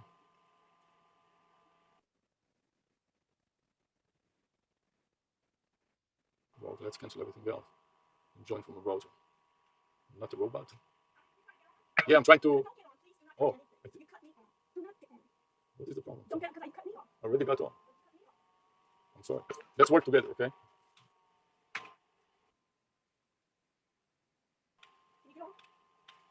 I'm in the middle, please. What can I do?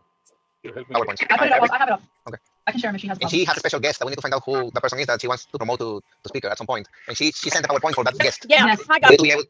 Okay, let me just close this one. Okay, I'm on two machines. You hear me? Okay, but I'm going to try to get on another machine. Now, the special guest that you're going to bring on, is he going to have a video on, or are we just going to have him as a voiceover? She's trying to get on some other way. She's having problems. Okay. The audio and the video. Right, so beginning is just Raimundo. No. Julian, No, I don't need it now. I can't and tell Sarah you. Roshanek. And then what do you want me to, Raimundo, get up by Dr. Sarah Roshanek, professor at the University of Miami's Business School. Yes, business technology professor. And, I don't know what is the title of the person that you're going to bring, so you have to introduce that. Yes, I think so, because I think at the beginning it's just us. Yeah. So, and we're going to have special guests at the end. Remember, we're going to have Lan, Pamela, and Vicente. Yes, and they're not joining until later, though, right? Yeah, at 4:30. At that time, pretty much what I want is to have the opportunity to also get their input about what we did before and talk to Dr. Rush and have an interactive conversation with them too. Because Dr. Rush is not with the businesses. So do we have businesses registered today, like the last time, or how many people? Let me look, because I honestly haven't looked what businesses are available. See? Okay, hold on, I'm going to go ahead and begin transcription, okay? Julian, te lo mandé. Hold on. Not your calendar. It's an email that I sent to you. Hold on, Julian. Let me see when I sent it to you so you can have. On Tuesday at 3:33. No way. We only have 3 more minutes. Dr. Rush is there still? I see 2 instances of Dr. Rush. Maybe one's the phone, the other one's the computer. I hated myself. Hello. Hi, hold on.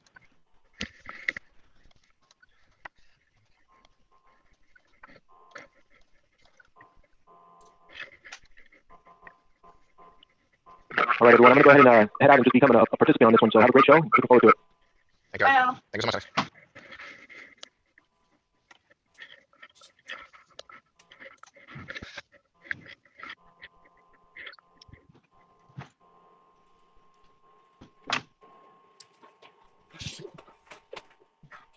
Okay. Okay, we verified now that the loom works fine. So now we're going to do the same exercise This time we're going to check out whether MSN Recorder is also fine. So I'm going to stop MSN Recorder. I don't want to upload it. I select no. And at the same time, I'll start a new Loom session that will document it and a new MSN Recorder as well.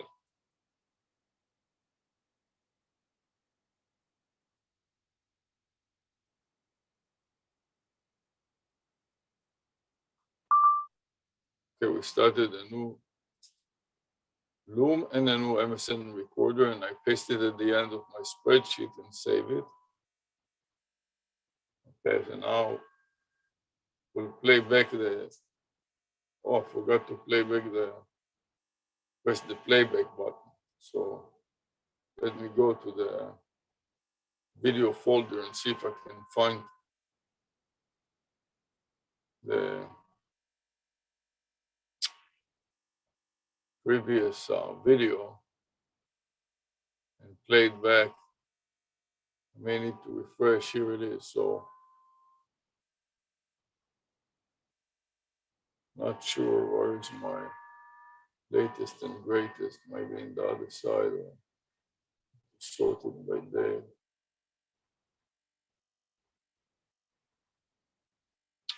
Oh no. What's the problem? I'm not in the right.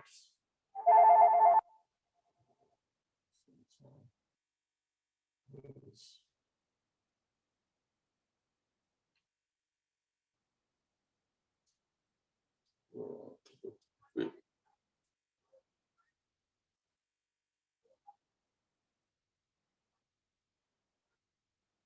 So the current one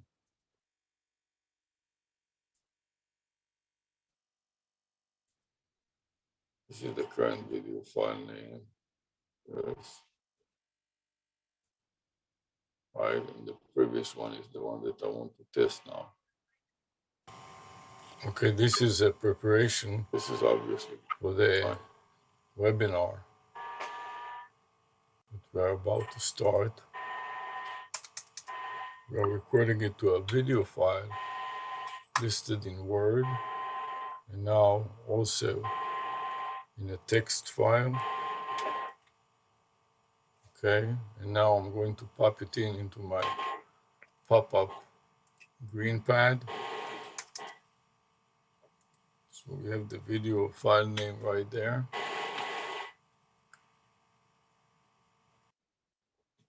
Okay, we'll make the Word document folder a little smaller. And might add to it also a spreadsheet folder with the same video file name. So we have the video file name in multiple places now. And now I can also start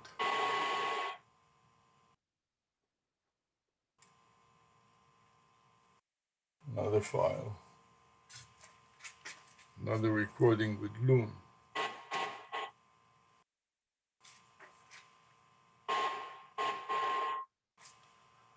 So before I even continue, let's get the Loom recording to work. And for that purpose, I'm going to double click the Loom hyperlink on my desktop, click the Start Recording button, and pretty soon we'll be recording it also in Loom. So right now we have a Loom and an MSN recorder going at the same time. I'm going to move it a little bit away here. And I'm going to save it, save the text file in a folder that is called, that is in a folder in the log folder on my desktop. And that is listed at the bottom here. File name is the log folder. This is a text file. Copy and save. and paste it in my text file notes, Control V, and file, save again. Now I want to make a spreadsheet equivalent of that, paste it in the spreadsheet, and then file, save as, browse, and paste the file name and the path. But this time I want to change it from a text type file to an XLS, LSX.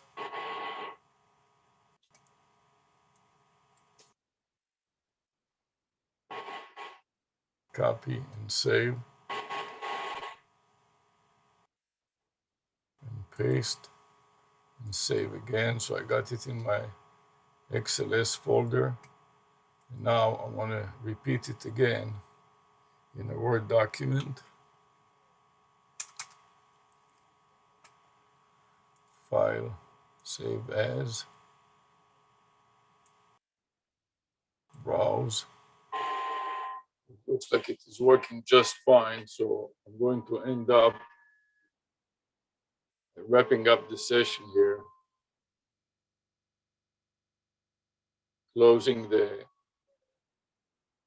minimizing the current screen. And now we'll switch to my live Zoom session, which I don't know where that is. Oh, here it is. Okay, so here it is, my live Zoom here. Okay, so first what I want to do, where's my menu? I can turn on the video, let's see. Where is the video?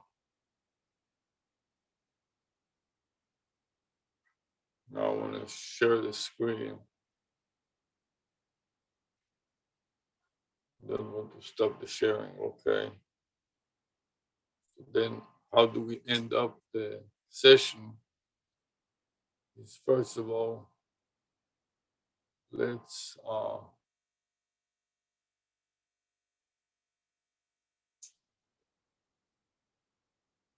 go to the YouTube live and see what's going on there.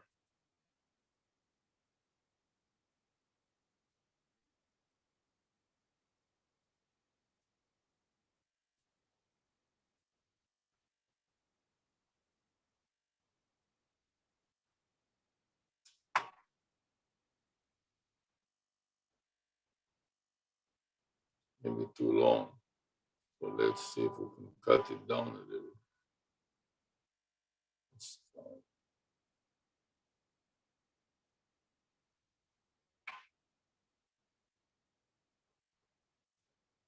Okay, so that went in fine.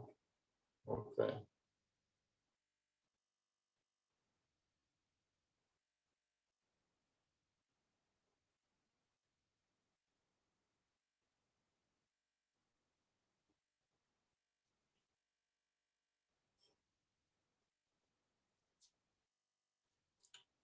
So now we're going to stop. Let's get the menu here. We'll start by stopping the live broadcast on YouTube. So I want to go to my